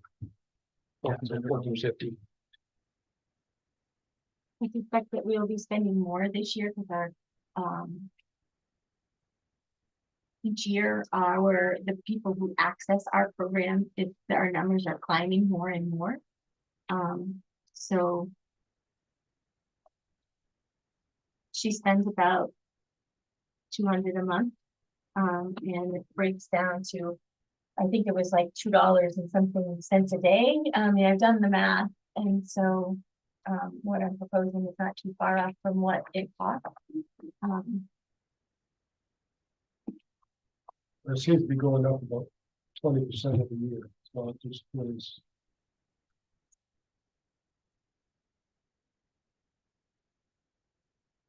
I don't know that we always spend that much, but we have to allocate that much because we just don't know year for year how much we are actually going to spend depending on the program that we're doing.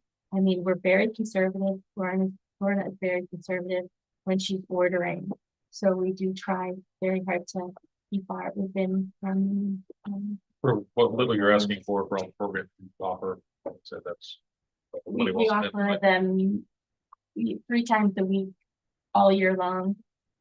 And we offer mixed age programming too. It's not just baby, toddler, it's families. We're providing programs for families. Make motion for the department request of $2,060. And one question. How much in total did we pay authors? Our budget only allows $50 to an appearance, and authors often require much more than that.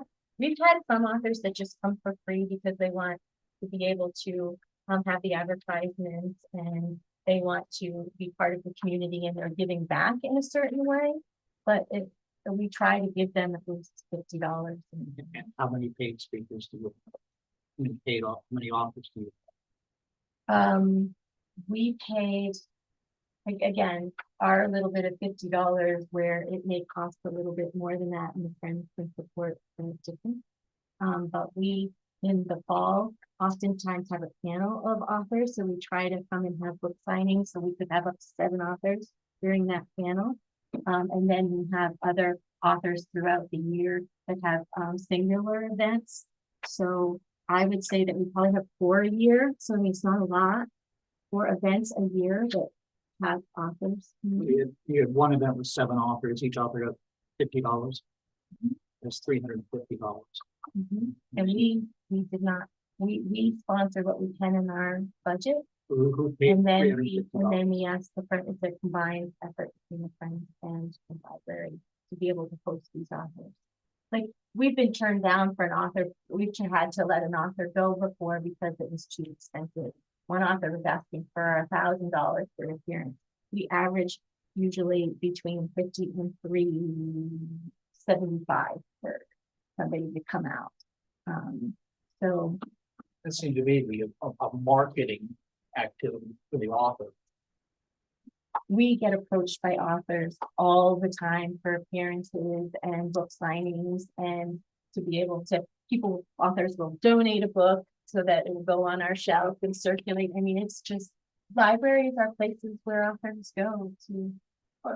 Yeah, I hear you. It's a marketing. And so we activity. try very hard to keep things at a minimum, like that's where we'll agree to spend this much, and then in order to post an author for our town. But again, it's a mix. Some authors just come out just because the most authors will ask for. Or George, performers. or- second your motion. Oh, my goodness. What's made second? Any other, any other discussion? I didn't hear it. I sit right Oh. there. I didn't hear you. You I didn't hear you. All those in favor? All those opposed? All right, 10-1. 10-1. Mary, Oh, Mary, Christie. step out. Everyone. Right. Why 0100 inventory for books, department request $20,688. So at $25 a book, that's 826 books. Is that, you lose that many books every year, or? Because eventually you're gonna run out of room. How does that work? There's a whole system that librarians know, and what they do is they read books that haven't been checked out in, 5 to 7 years. We buy new books every year.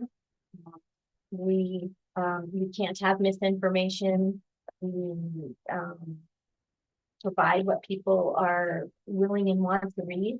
And so this inventory, I took the 3% out. I didn't put the 3% up increase in our books and inventory, and it costs, average $25 to $30 a book.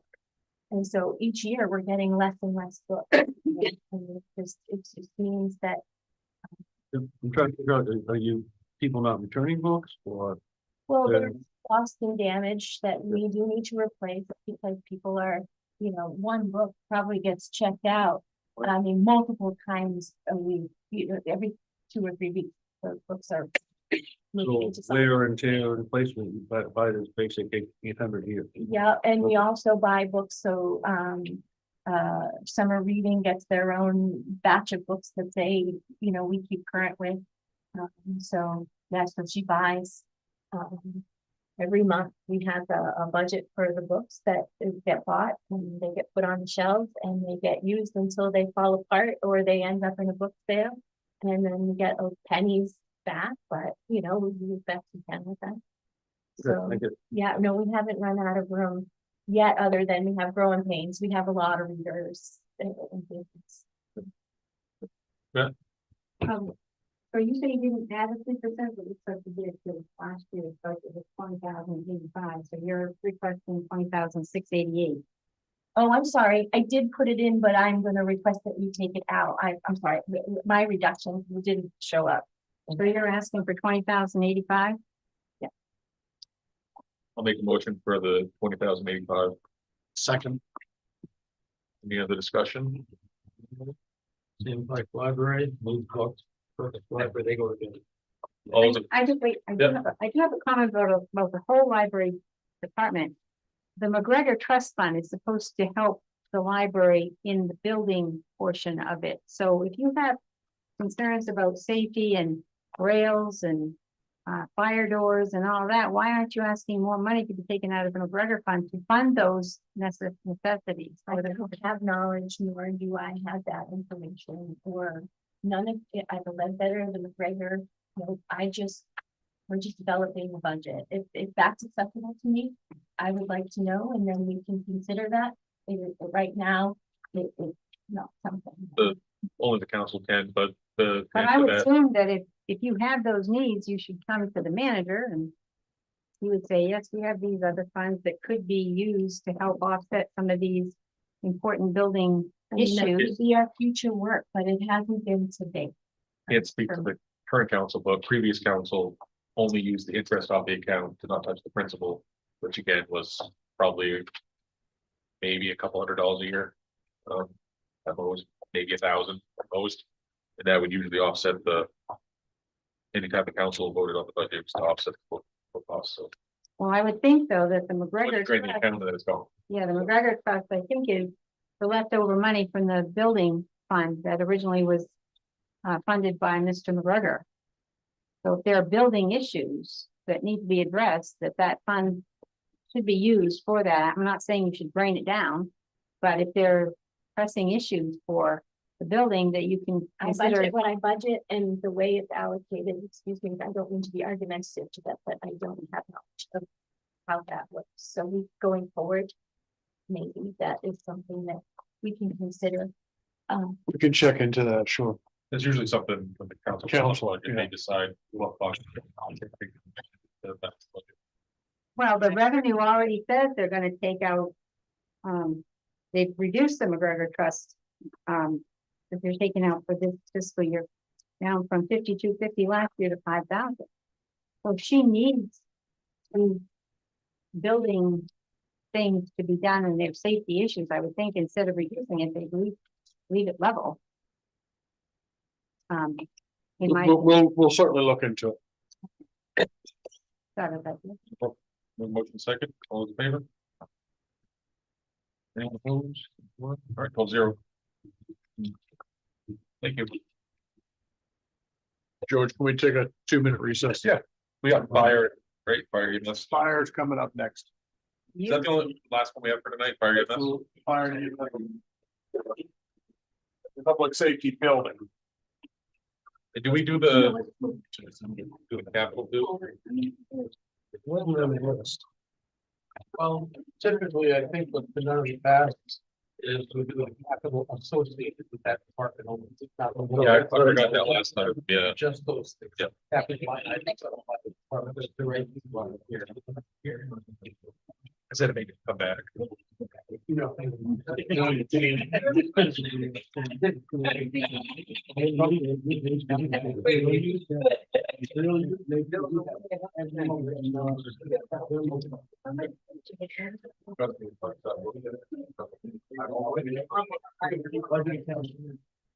That's like. Where we at today? It was last year, we any reserve accounts.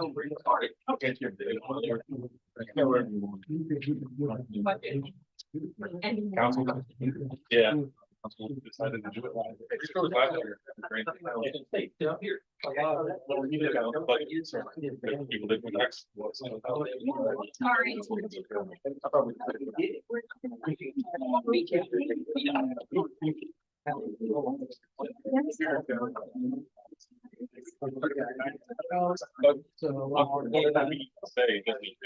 No, I know, but it's.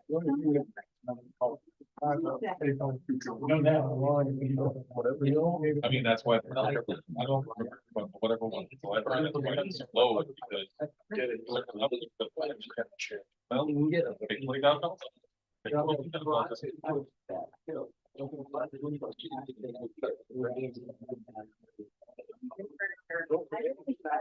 know that when I said. We also. I do know that. There was a majority of council that wanted to do that.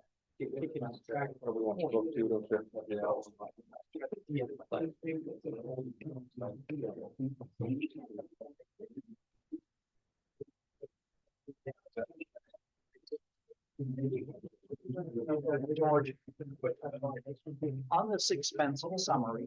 Yep. You know, what's really It clear. says July to is it really 1 July to March 31st?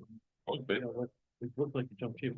So it's, so this one is for 9 months Yeah. I would assume. and it's the average for the 9 months. Even with That is correct. They only generated at the end of the month. That's the most recent. Not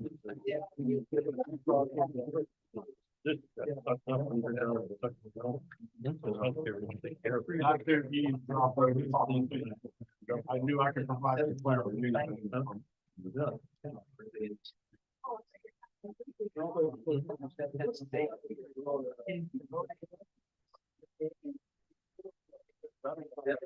Numbers on page one. This is the repeat.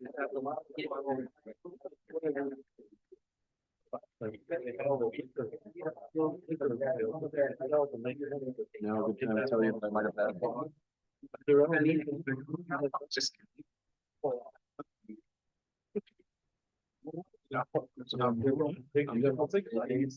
They get it power.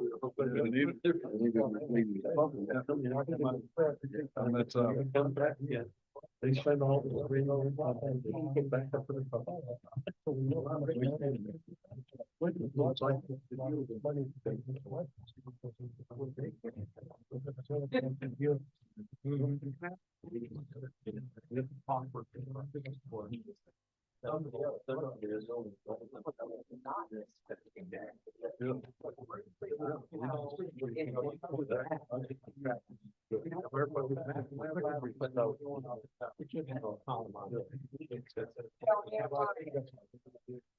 a Bible conversation, all that. That's right, so. You have to do the basic math. Yeah. Yeah, the debit's what's gonna happen. Yeah, so I have. We need service, you can't be a habit, you don't have service. This is what counts.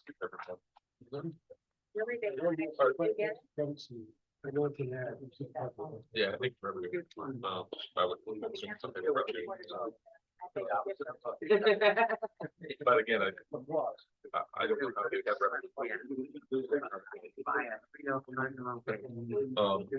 Yeah. That's a maybe question for.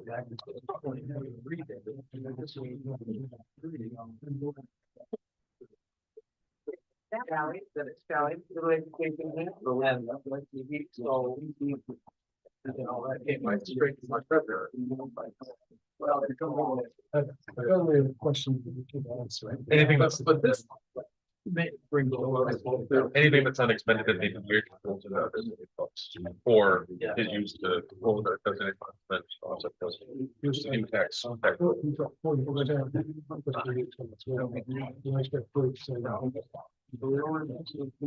Yeah. We will operate the town on 50% budget.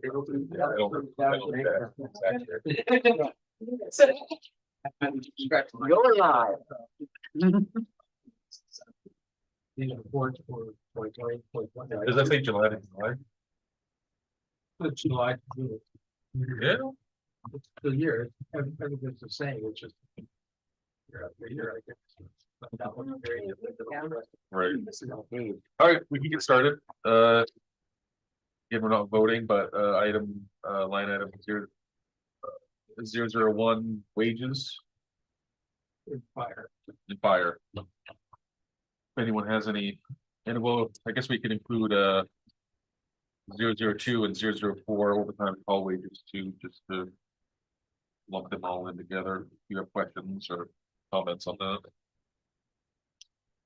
Before we get too deep into that, George, I think, Charlie, I'm not sure where you got the, you handed this out. I handed it out. I'm sorry. Do we have somebody to explain that a little bit, as far as what that represents?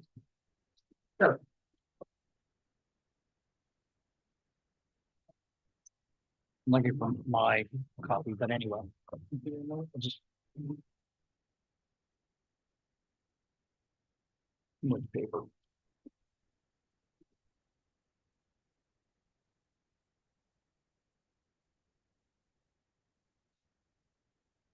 First of all, this is based on actual run data from January 1st of 2025 through February 28th of this year, so it's 14 months. I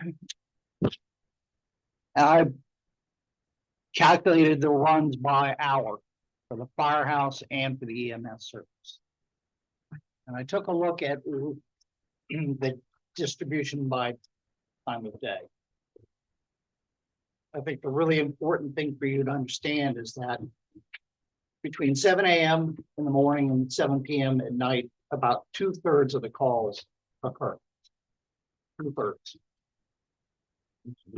Between call volume or run volume drops off significantly between 7 p.m. and 7 a.m. Presumably, the fire crews are staffed to meet peak demand, which is daylight hours. And five-man crews appear to be adequate to meet the daylight needs. Given the fact that run volume is half that, less than half that, between 7 p.m. and 7 a.m., it seems to me reasonable to reduce the crew to 4 during that period of time.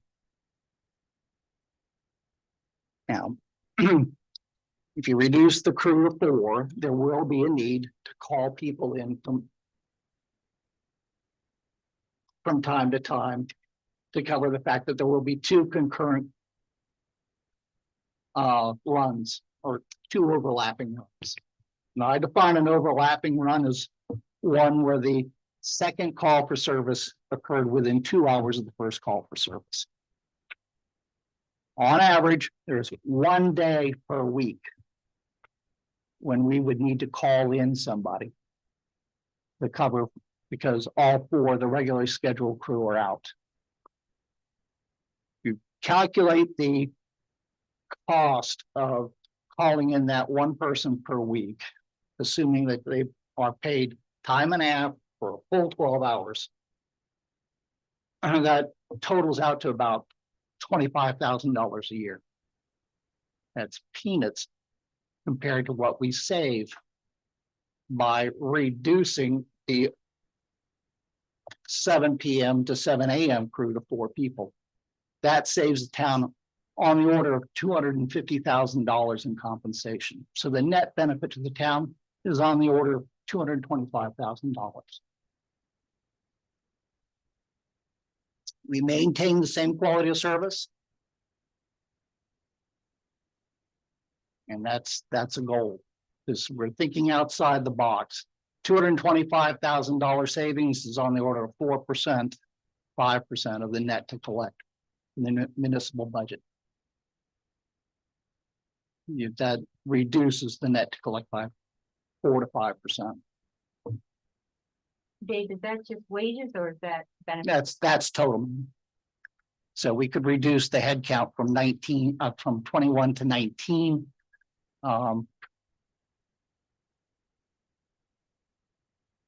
So you're saying during the day, it's 5? 5, yes. 9, the night it's 4. Yes, sir. I'll take care from the fire department.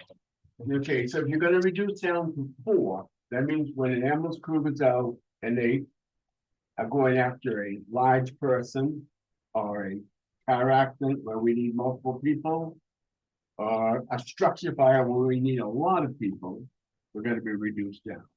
And people are gonna hurt backs, people are gonna have lifting problems, people aren't gonna be able to take care of the call because you have reduced it.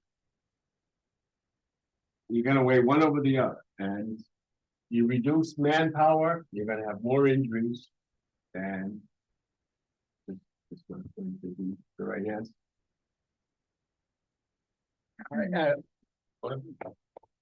My father-in-law was a large man.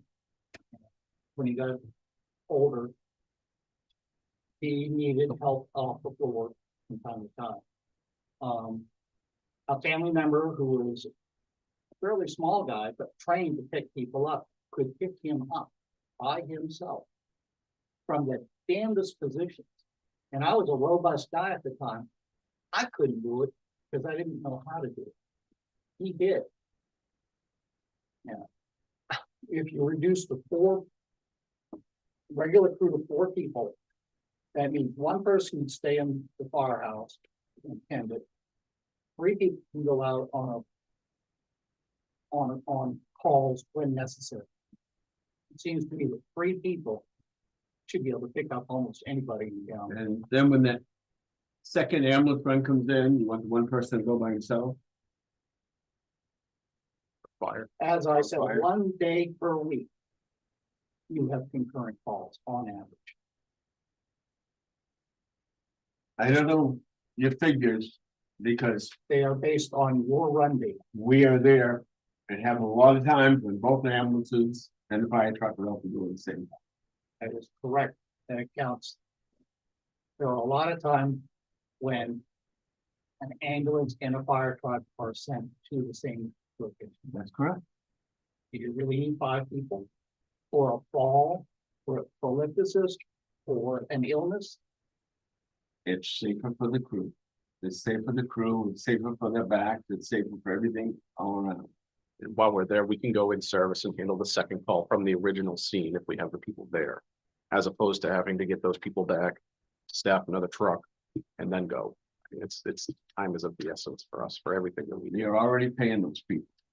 I think you're making a good point, though, a general point, like we've already discussed a number of times and we'll discuss for sure repeatedly as we go through the wages of our town have been skyrocketing at a rate more than any other line item. And I think it's an area that needs to get some very creative thought put to it to get the burden of the town down. We need to figure out how to do more with less. I'd just like to put out there that fires happen at nighttime also. And maybe statistically more involved fires happen at nighttime. Well, and again, just from my experience, I'm just gonna. First year I got on the council, the year previous. The council voted to eliminate a firefighter position. To save roughly $85,000 in the budget. The town then spent $160,000 in overtime to cover that one position. So, yeah, I just explained that. yeah, again, numbers say one thing, actuality says another. Like we have it's been historical data that depending on position will cost more overtime and more than the position. Fires account for, structure fires account for a very, very small percentage of our run. It's not a small percentage, it's about 1 in 5. Structure fires? Yeah, you're wrong. No, 1 in 5, if you take a look at statistics, maybe. I ran them all. And I'm also wondering, on your statistics, did you count for different times of the year having different rates at, for nighttime fire and Fires tend to be concentrated between December and February. so that time period, they're going to need more people on staff and during those times of the year. I don't know the protocol, but my understanding from reading the Lincoln News is that when there is a structure fire, multiple departments turn out like that fire. And we may turn out our the crew that are not, we may ask people who are at home to go play. Too. You've got 2 fires at night. What that means is that you're having to call people in for the second fire. So we know that getting people to the fire quickly is the single most likely thing to reducing the likelihood of that building going down. Don't you, if you have a fire, doesn't OSHA say you need to have 4 of them or 3 people in? You have to have a pump operator and you have to have 2 in, 2 out. So if you got 4 on and you got a fire. No ambulance to chase them if something happens until somebody. That's kind of.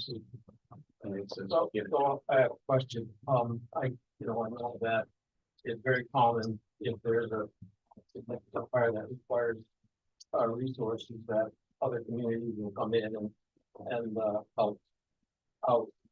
How much of that kind of help does our town give? Your mutual aid development. We do. When you're in mutual aid, How we a average or routine building fire for us. Trained staff from Millinocket to Millburg. And that's when calling people in. Doesn't the staffing pattern also affect that, the homeowners insurance rates? So even if you cut the budget, the people are gonna get hammered on the fire insurance at home, so. Back to the fire insurance. The businesses that are big, because the home is limited to rating of 5. It's businesses which can take the rating, the benefit from the rating being for that. I didn't- We have what the head count was full-time firefighters 20, 30 years ago. Is that I was just gonna ask that. regular? And We had 60 qualified.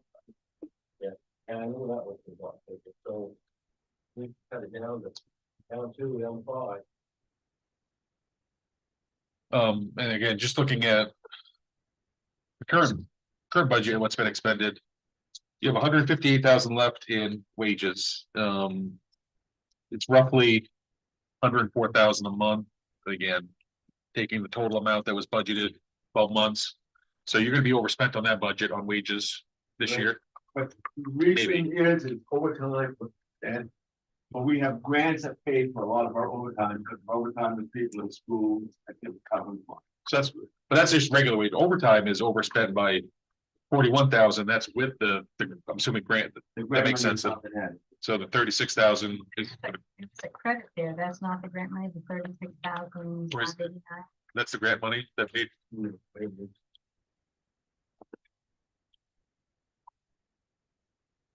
Do you have the expense detail report there for?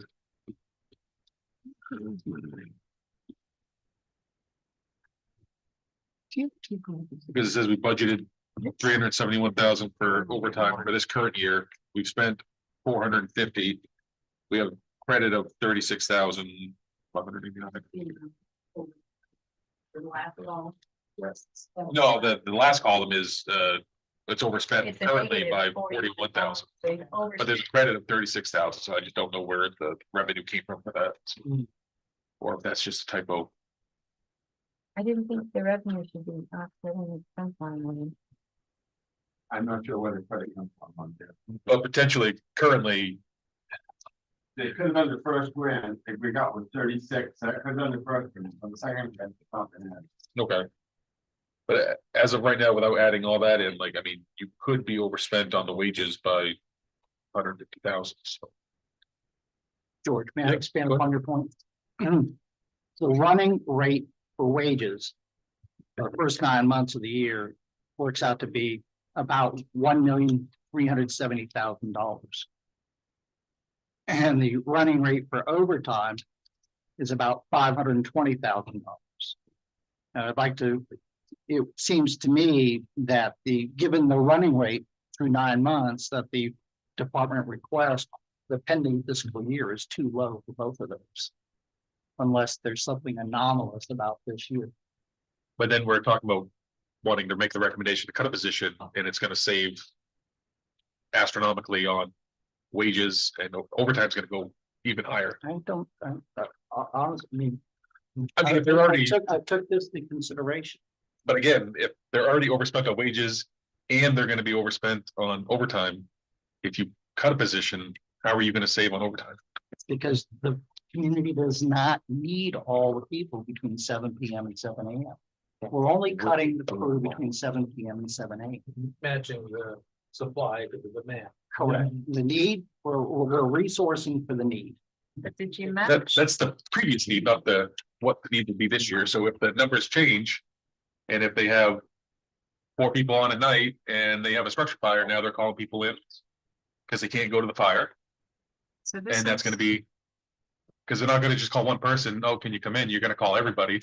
And if 5 people show up, that's I overtime. just heard that when there's a structure fire, that that somebody calls in multiple departments to fight that Yeah, fire. but if the structure fire is downtown and we have a fire department here, are you gonna wait 30 minutes, Well, no, 20 minutes for? Everybody how can long? show up as soon as they can. I Yeah, but assume. we can't show up if we only have 4 people. We can't even, Why can't we show up? they need 5. They just said they need 5 to, It's OSHA, right? OSHA. If I may, just as looking at runs per day, there's no data in here to talk about what type of events these are.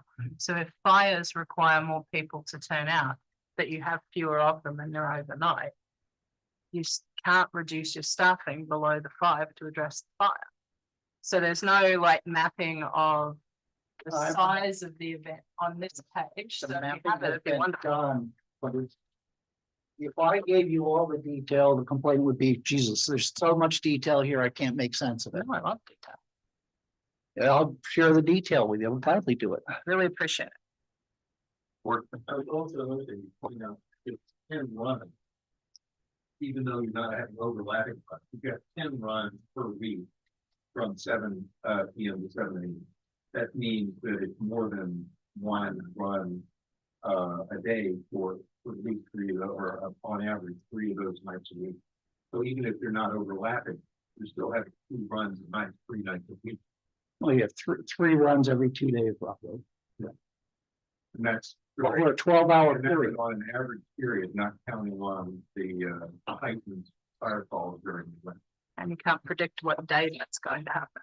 what have you seen for the fire calls in the last, say, 5 years? Have they gone up, stayed level, gone down? Like, you get. 2024 was the busiest year in department history. I believe it was 2109. What year was it? 2024. And this year, we're on pace to get 1.5 total so far, be in the same ballpark. We get, 325, that's fire whole rate. That's ridiculous. As average ages of houses go up, your likelihood of fire rate is going to increase because the electricals are all aging. Well, I'm thinking, we got biofine that's gonna break ground in October, and if they're spending $150 million. And one of their machines catches on fire and you go, well, just wait for Harlan to get here, don't worry. It's not gonna. 69. They have their own firefighter, no has their own firefighter. You can't rely on people. Yeah, fire cannons all set up, it's not, they're not designed. Tissue machine has a fire like every once a month, I work out 60%. Yeah, how many times they have fires? No. We had fire through all 20 years I worked. I never heard this 5-person crew in a mill. It must be different for firefighters, no firefighter. So- We didn't have any all the time like that. And there was no fire. There wasn't, I guess, years ago. There was from 95 to 12. No, that was an old time. Yeah. I think they had it there. Someone have a question? Go ahead. No, he was gonna give us the run. We're looking for 25, correct? So for fire, we did 548, and for EMS, and that includes 911 calls and interfacility transfers, the 1,469. You do those numbers, Kevin? These are, yes, I can make copies of these. They're also What was it, 546 with the fire? 548 for fire. And, sorry, I lost my page here. Thousand something. EMS 1469. So far for 2026, where are you? You have those For numbers? 2026, I just worked a shift yesterday and we were at 400 and it's like 420 something calls. I can get the exact figures with a text here in just a moment if you'd like. And the fire calls are over 100. I'd say 120. So can I ask a question? So this is average runs a week at, if I'm understanding the data correctly, 22 from 7 a.m. to 7 p.m. and 10 from 7 p.m. to 7 a.m. So that's 32 a week by 52 is 542. And yet you're saying that your numbers are closer to 2,000 in a year? So this is 14 months, as someone already said. I'm sorry, I forgot who said that, but this is from 1/1 of 25 to 2/27 of 26 are what my numbers are. And that's when I had contact with a council member who requested data for roughly the last year. So I gave him a year plus what we'd already run into at the time. By 14 is 144 a month. And this would suggest 22 plus 10. We do around 1,500 runs a year.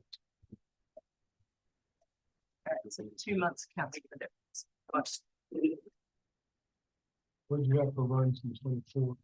2024, 2109 was the number. Oh, that's total. That's fire, EMS, and interfacility transfers. And we're only taking transfers from PVH. So our people, our patients, our hospital, we're servicing those patients and getting them to the higher level of care, whether it's Bangor. Very rarely we do get a patient to Portland or Boston or wherever they need to go for specialist services. What did you have just by? 24, I can do that for you. Just fire in 2024 is 596.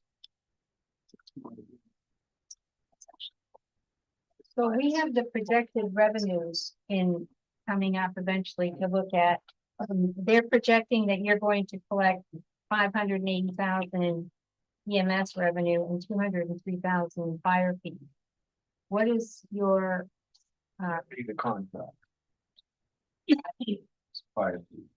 okay, but it looks like we're not even meeting as of March the numbers for that you had projected for this current fiscal year. So they had projected that you were going to collect 580 in EMS and we're at 515 as of March.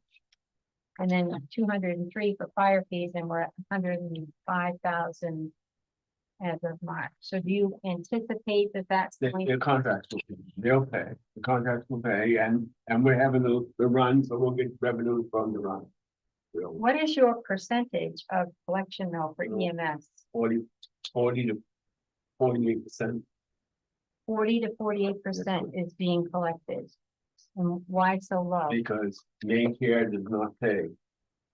Main care does not pay its share, and we cannot bill patients after main care pays. When you mean the share, I mean, what they actually build them or the share to Right, make it? if we bill a patient $600, then main care will pay less than half of that. Okay, and it doesn't cover your cost. Yeah. That's what I mean by that. Okay. And you can't bill for that because they're main care patients. That's correct. But if an insurance company, if you bill the insurance company, they're gonna pay their share and then you bill the person. The The billing remainder. company will pay their share, yes, So you collect 100% when it's an insurance company that pays. as long as they pay their share. Yes, What is the percentage that you collect for insurance payers? I would have to contact our bill, and I can get that for you from Bill. Yeah, because you're saying 40 to 48 for main care people. Should be higher for I'd say insurance, it's 80%. It was 80% for insurance carriers. insurance. But then you gotta figure, you got a lot of self-pays in there too. That don't have insurance, don't have Medicare, do not have Medicare, and you don't get anything from. So the town's policy is not to collect anything from somebody that you billed like 3 times, 4 times. Town, our billing people will put it in the hands of billing people. Collection agency, Collection you mean? agency, yeah. you know what the amount or percentage that's The bad debt collection that's getting written agency? off? The last time I knew it was like 8%. Wasn't very high. So you pay a collection agency to collect and They- you only get the 8%. collecting agency gets a percentage of Right. what they collect. So they get 8%, not us. No, they get, I think they get 10%. 10% of our 8%. So, yeah, Do you have the amount that we write off every year or every, I can get that. Yeah, I'd like I to see what, more just here, I mean, there's nothing you can do about it, because Yeah. all you can do is bill it, send collections, like. so is anybody in your organization, the fire EMS people statewide, have you ever gone to the state legislature and say, Oh, they all, main every care year, needs to come to the front? every year. Then you see the hospital trying to get more from main care as well. And I guess their office is not Not listening. listening. There's a reason why all the hospitals got rid of insurance. Is really. Well, I Thanks, think Austin. some of the money comes from the federal for the hospital, so I'm not too concerned about the hospital as much as I am for the town in our EMS service. Is there a big lag time? Do you get paid? Sometimes the main care and it can be 90 days. But usually insurance companies pay within the month. You came from East Millinocket, is that correct? That's correct. According to East Millinocket's financial documents. And according to Central Maine Highland, those two departments collect about $250 per head for EMS services. That's based on the population of their community, $250. We collect about $90. Why the disparity? And I guess I don't understand. What do you mean? They collect $250 per head. For EMS services. That's what they report.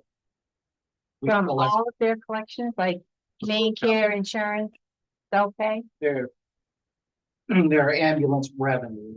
Oh, so you're talking a contract? No. No. Their Contract. documents say that their collections for ambulance services. Up in East Mill, I think are around $900,000. And in Central Highlands, it's about 1.1 million. So you add those two together, you divide it by by the population those two departments serve. It comes out to about $250 a head. You divide $525,000, which is about what we collect each year, by our service area, and it's about $90 a head. Why the disparity? Is East Millinocket serving the Tartan Woods and Monument area? They have a contract to serve the Grindstone area. East Millinocket has pulled in has shrunk its service area since gradually since 2021. And that's when it was 2021 when they pulled the ambulance out of here, right? You know what the service call rate is as opposed to going by per capita? In other words, do they have a lower call rate than we have? In East Millinocket, yes, in the now. No, I don't know about Howland, because Howland does a lot of transfer. They do a lot of transfer. I know Howland used to chase transfer, so they'd go sit like, Ellsworth and wait for a call to get there first, so I don't know if they still do that, so. I know in Millinocket, like up from an insurance point, their nursing home still has more private pay and better insurance because there's still some people from the great northern world. And so they still had people that had good retirements and stuff. So I know that affects who's in that nursing home. So if you still have that population in that area, you probably still have better insurance coverages and things like that, that they haven't all died off yet. Just in reality, you still have some people there. And this week's Lincoln News says an article about East Millinocket ambulance. And I don't think they're doing as well as. Right, as they age out, you're not gonna have that insurance in those retirement plans. That's why they moved the bed from Callis to Ellsworth. It's all about the money in the insurance plan. So it's public knowledge for a couple of years that East Millinocket is struggling financially, which is a reason, perhaps the reason that they have shrunk their services. And they refused to continue to serve for Quahog for 2 years ago, correct? And Quahog said, well, okay, fine, we'll just do without, period. They pulled out of Lincoln. Trying to remember that somebody else asked them to extend service and they declined to do so. But again, and even though their service area is much smaller than ours in terms of people, they're still collecting significantly more per head than India.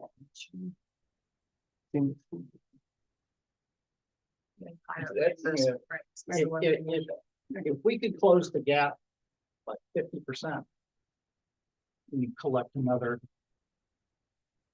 How many accounts do we have that's like full collections? Because I'm also wondering what's the math if you actually funded your own collections person and paid them a, you know, compensation equivalent to what they claim, because that is some stuff. We can get all the information you want from our own people. Yeah, Melissa would have had all that. Which is yeah, that revenue is very important. I think that revenue side, to me, is very important as to the staffing level that we currently have. I mean, I can tell you just from the medical side, like a biller that's gonna know all the insurances, care, everything, you're gonna pay $50 an hour, and then you're gonna be paying training, everything every year. You're talking like probably 100,000 plus. Not if you Sure. contract it out. Contract it out. I mean, we already contracted out. already contracted on that. But when was the last time you went out to bid? We get, Well, Northern Lights and Bangor are doing it, and they're very good at it. People are trying to get into Northern Lights, and they full. They won't allow anybody else in. I mean, just from my experience, I'd rather have some local than if you go with someone out of state, then yeah, you might save a few percent, but you're not gonna get the something happens like. Well, there's 5 or 6 buildings, you know, in this part of Maine, or that do serve 5 or 6 in-state billing services that will, you know, help company, towns like ours. But anyway, if we can close the gap by 50%, that's another $275,000 a year. That seems like it's worth looking into. I think so. Too. I just don't know how you're gonna, I mean, if people aren't paying it now, how are you gonna force them to pay? Do I not speak clearly? They're collecting $250 a head. They're collecting And $250. they have better insurance, they pay, Dollars a head. but if they have better insurance, that pays it. That might be the explanation. Well, I'd if like- I'd you like to gave the know. data, so what's the data for theirs? Why is there so much? That's what I asked. Okay, find that out then, and then bring it back. Okay, yeah, I have the phone number from our North about contact. I'll have to get that for you tomorrow morning. Thank you. Do all ambulance services kind of charge the same, someone to go up the door, someone to mile? That is exactly, once a year, we'll get contacted that we should either up our rates or leave it the same, so it's across the board. So, yeah, So if we could, so much per mile we can charge, and so much for the basic run, so much for a ALS. I was wondering if that was some of the difference if they were. Private sector, they call that illegal. Interesting. Why would it be illegal? Just everybody shopping. You're for it, colluding to- everything. Right? same rate, you're all decide, yeah, price fixing things and Well, the way it is the state Medicare and Medicare and all that will only pay so much money, so that's. There's no sense in charging. that's where you set your rates. I have a follow-up question. Yeah, go ahead. Did I hear you correctly say that the fees that Chester, Wynn, Prentice, Reedham, and Quahog pay us are in the fire fees? No. Fire fees. I don't know. All I know is that contract is for fire and EMS for Wynn and Chester. And the rest of them pay just the EMS. Where do those show up? The revenues, I don't think the revenues show up in our budget. That goes into the. No, it's on the revenue page. That's what That's we're the revenue looking at. page on the Yeah, bottom. we're looking at the what's anticipated for this coming fiscal year that we're talking about. They have projected that you're gonna collect 580,000 in EMS and 203,000 in fire fees, so that's gotta be your contract for fires, right? That's correct. That's not, That would be contracts plus the EMS fees that come in. That's too low. Excuse me, That's too low. too low? So in the current fiscal year, Yes. just Wayne and Chester are about $265,000. And in the pending fiscal year, they should be closer to $380,000. So you've got a committee that's being formed to Yes, study correct. these fees, isn't that right? That's correct. I would hope that you would take into account how much the budget has gone up and how much we serve these other towns as compared to how much you serve the Lincoln resident, and come up with a fair That's what they're, tax that's rate. what they're working. Yeah, The first meeting is, and That's one of the initiatives of this firing industry. yeah, that sounds like it should work.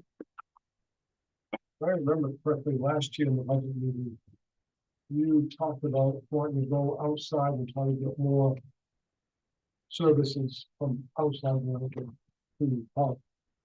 the contracts you mean? Yes. Yeah. But based on our conversation tonight, where we're suggesting or recommending or looking at cutting one down to a 4-man at night, that's kind of flying in the face of why you're looking for more work outside. So where do we stand in that balance? Well, if we started cutting, we would not be able to go outside. You think a call a replantation is probably a 3-hour round trip. But last year, we were trying to go up to them and roll them into us. That's correct. So it sounds like we're counterproductive here as far as what we've got for manpower.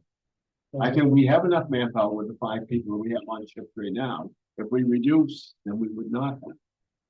But with the manpower we have now, why would we want to go out and try to find more work for them? Outside of our district? It generates revenues, is all I can say. But we lose on each one.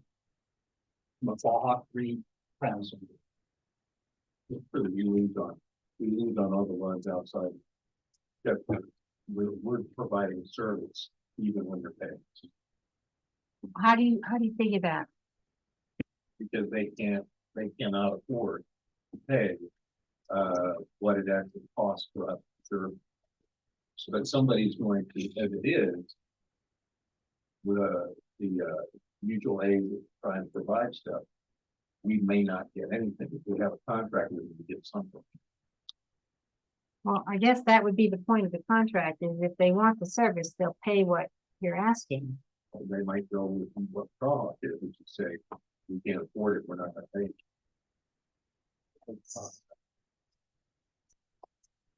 And then again, like, you know, the current council will just say, go anyway, so then it's a automatic loss. Not necessarily, because the person could have insurance. And you could still get paid, it's just, you take the chance that they don't have insurance. Cause how much do we get paid for like a just go out there and you don't transfer We charge the town now $300. $300? Does that cover the That- That's our expenses, yeah. your expenses to drive out there and back?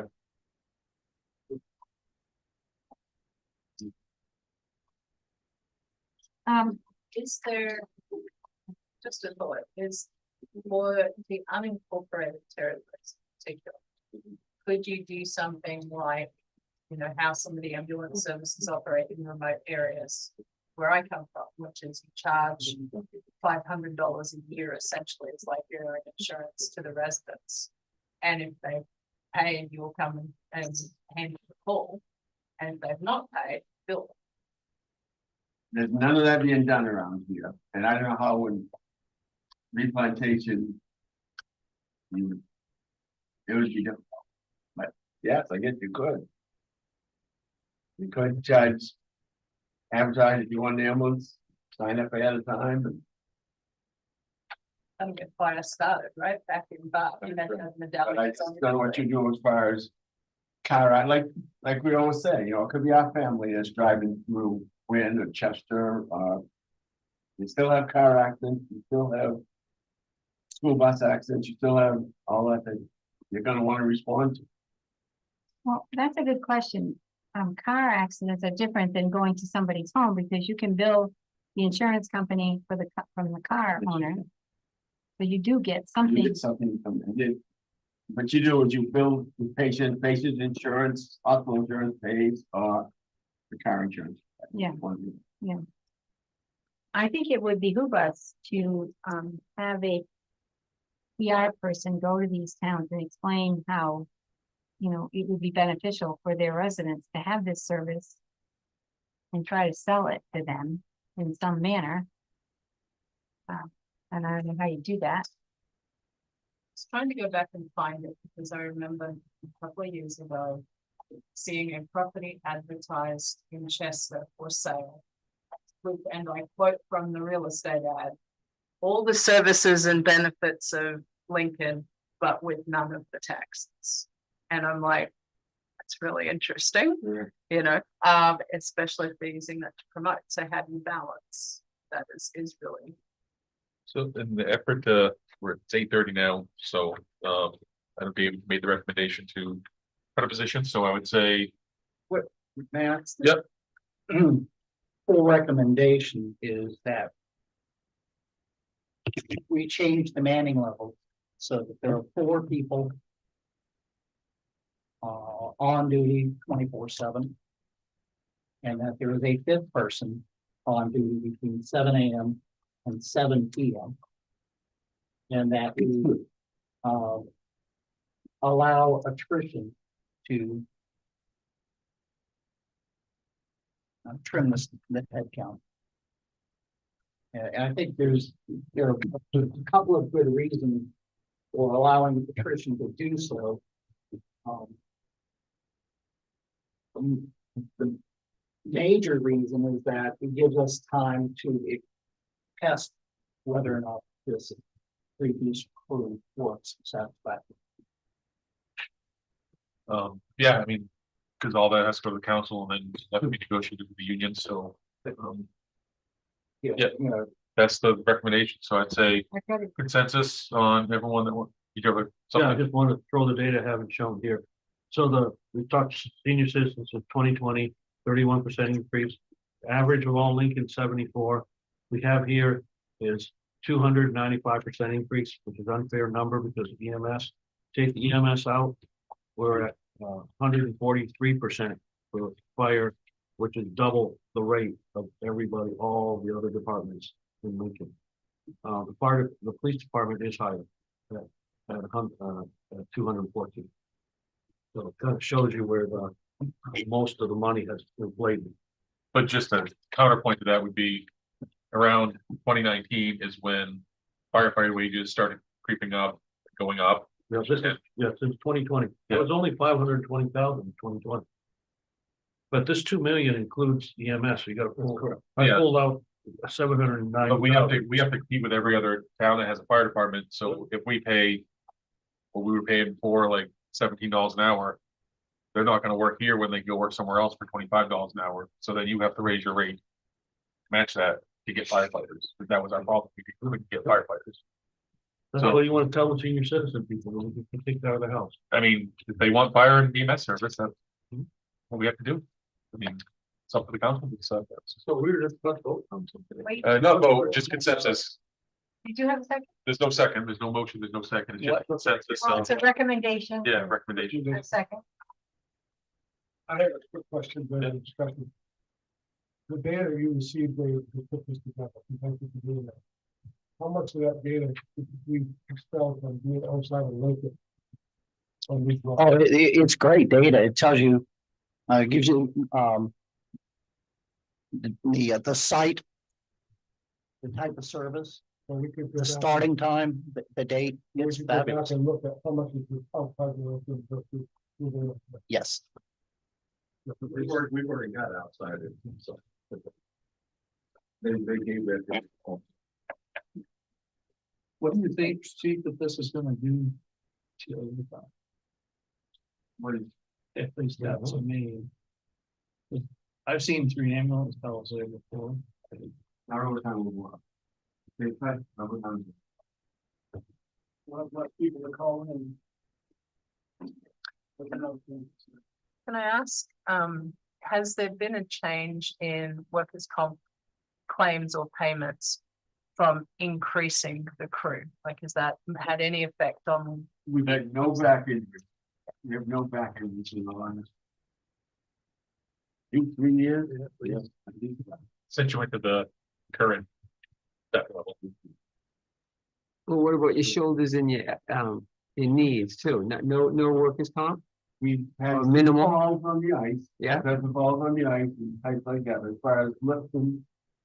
I guess we had one shoulder. I guess it was a fall. Right? Yeah, I think it was a fall. So Good. if you keep track of the injuries, is that data also available? We do, we keep track, the town office keeps track of it all. The safety is a police chief. He keeps track of all of that. We all turn them into him. I thought you had to post in your own department, Yeah. what you've had for your own We do. department, so you could go to the bulletin board and find that. Yeah, but the bulletin board's not gonna give me pre and post, I think. How many years do you keep on your bulletin board? It has to be changed every year, every 6 months. Yeah. George, I have some specific questions about the calculations you've done here. So under the regular wages, you pay holidays. And then you've got that under overtime as well. Yes. So can you explain that to me? Well, because there's certain holidays that they get an extra 12 or 14 hours pay if it's holidays. There's what, 5 holidays, 6 holidays? And then if they are working, if they're working that day, they get time and a half. So why are you putting it in the regular pay and the overtime? I guess I'm confused again. That's the way the town office calculates all its overtime. The treasurer calculates all its overtime. And that figures out the hour vacations and So you actually, everybody takes all their full vacation for the whole year? This is Some of us, yeah. everybody's Yeah. vacation, so this could be inflated somewhat, because not everybody takes all their vacation, they do carry it over, it will be carried over. so it wouldn't necessarily be paid out. No. And some of these, professional meetings and in-house department meetings, is that all contract driven? Or is that something you can? You're going to the next Yeah, development? That what you're no, going? under Overtime, would, yeah, that would be special, that'd be overtime if they would be getting for going to training session, So do you control that, or is that contract related? contracted.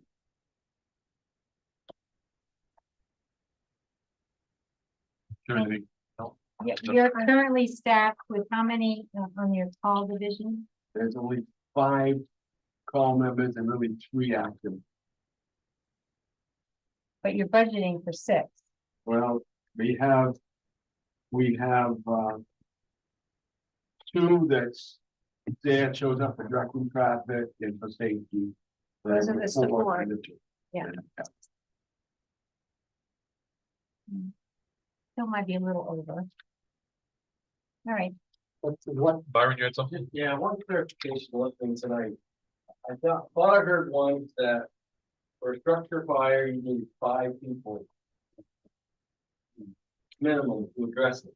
So if we go at nighttime 4, we're gonna sit at the fire department for the 5th one to show up.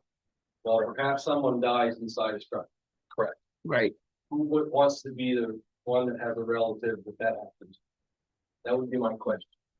On the flip side of that, I can tell you that the 4 of us working under this theory would not do that. We put the 4 of ourselves at risk to go make it work and safe. and then we'd be fine. That's right. And then if something happens, the insurance would, It puts us at that much. Yeah, risk. it would- 5 is the minimum. OGB. Four would be How you can do that? You don't know how long that volunteer, that part-time is gonna be to get to the fire station. Well, it'll be a full-time person, but he'll be at home.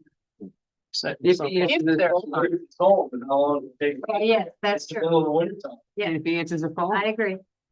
I agree. Just liability on the town. And again. Not every firefighter lives in Lincoln, correct? Right. So. they Oh, could I be thought covered. there was a requirement that they live within a certain number of miles. That got- That got Got rid, taken out. got rid of that a long time ago. Probably liability, necessary to It was get necessary. rid of it. Just a It was comment, more- you know, as I look over all these Same. fire and EMS expense accounts, I find it frustrating that there's no breakout for like how much we're charging Win, like how much we're charging Chester. And I know that's would be difficult to do, but it seems like we need something like that going forward. I don't know if it's reorganizing these accounts or coming up with some way to better report on this. So that we can easily see whether the revenue we're getting from Win, you know, exceeds the expenses we're allocating. Or the service we're getting from Lee or Howland, right? They have fire departments too. Yeah, so I think So there's some we have work to be done structure here, fire, like they need pointing that that. Extra help, which it help them better mutually, right? It's not, Yeah. Um.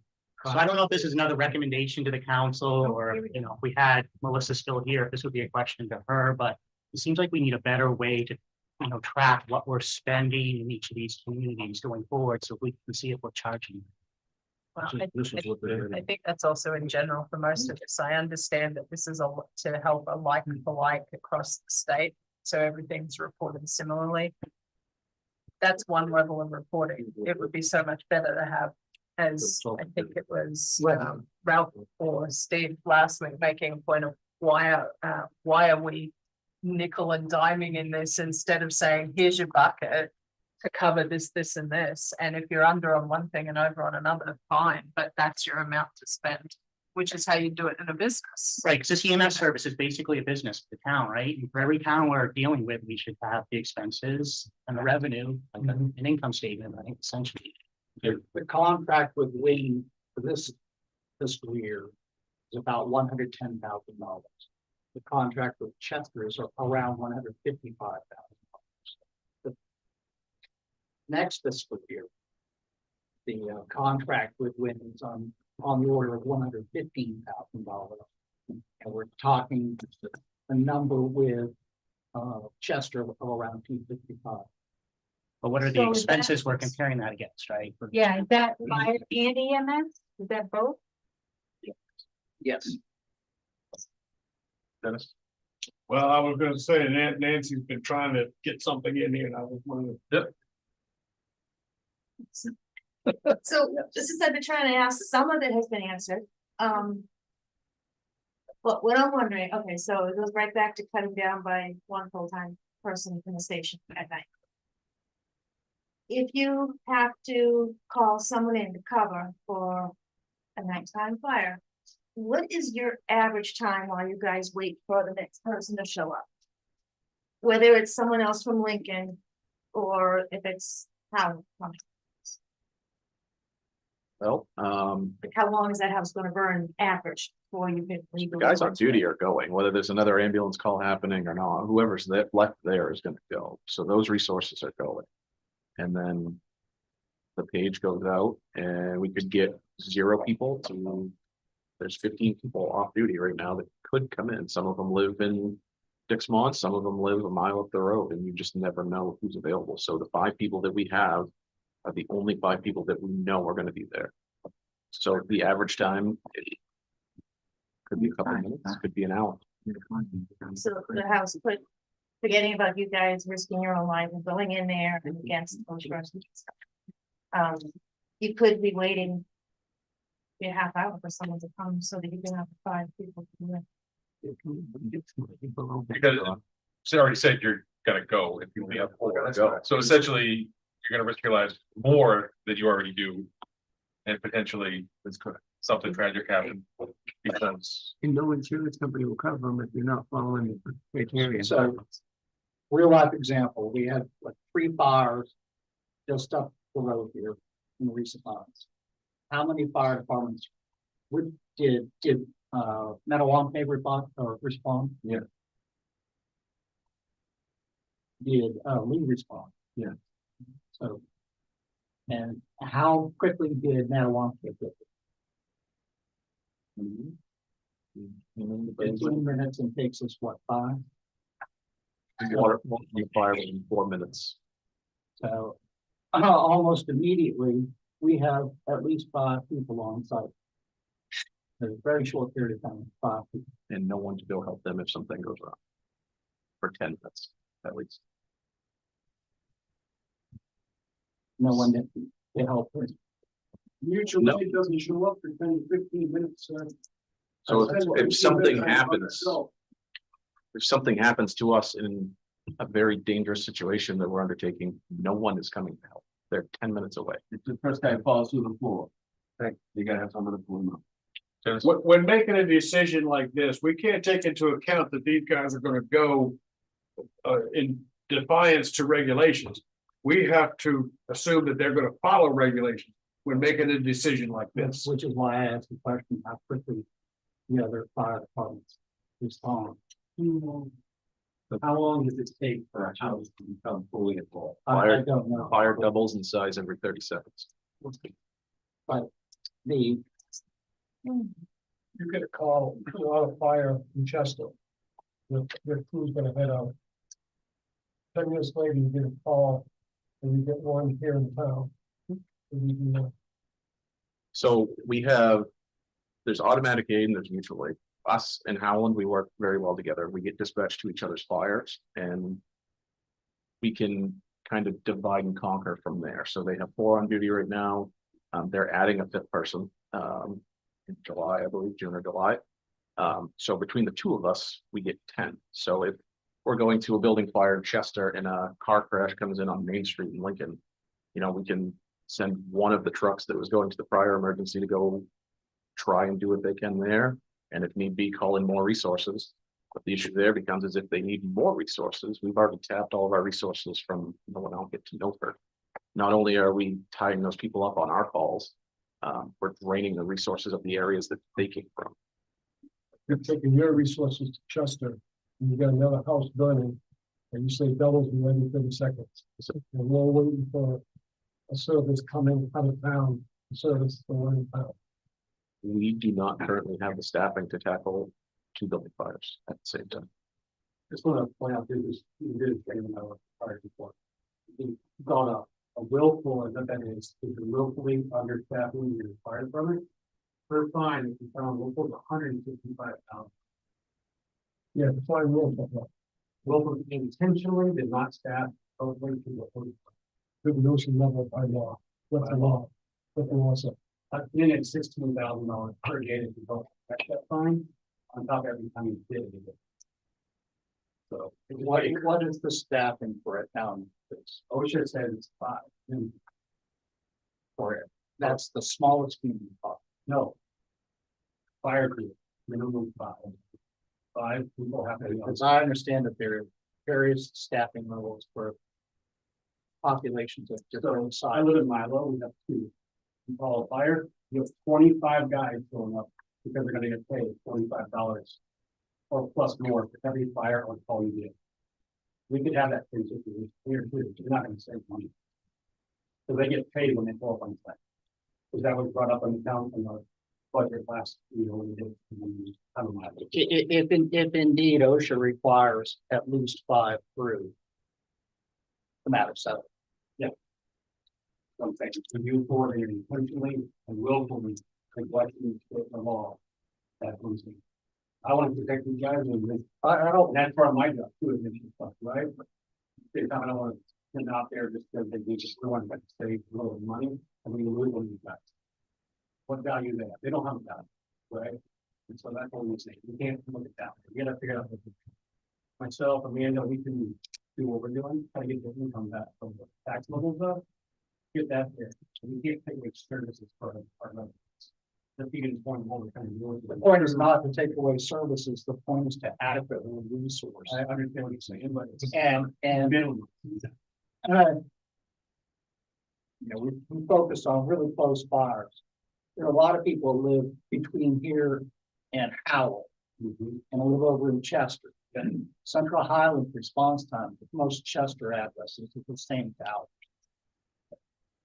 And halfway between here and Howard, same response time. So if we had 4 people and it's a structure fire, they're gonna send crew too. They're going, both crews are gonna get there about the same time. So we're gonna have more than the minimum. We're requiring number of people. Okay, just quickly, how many times has Talon beat you with Chester Fire? 0. Okay. Jamaica, you had something?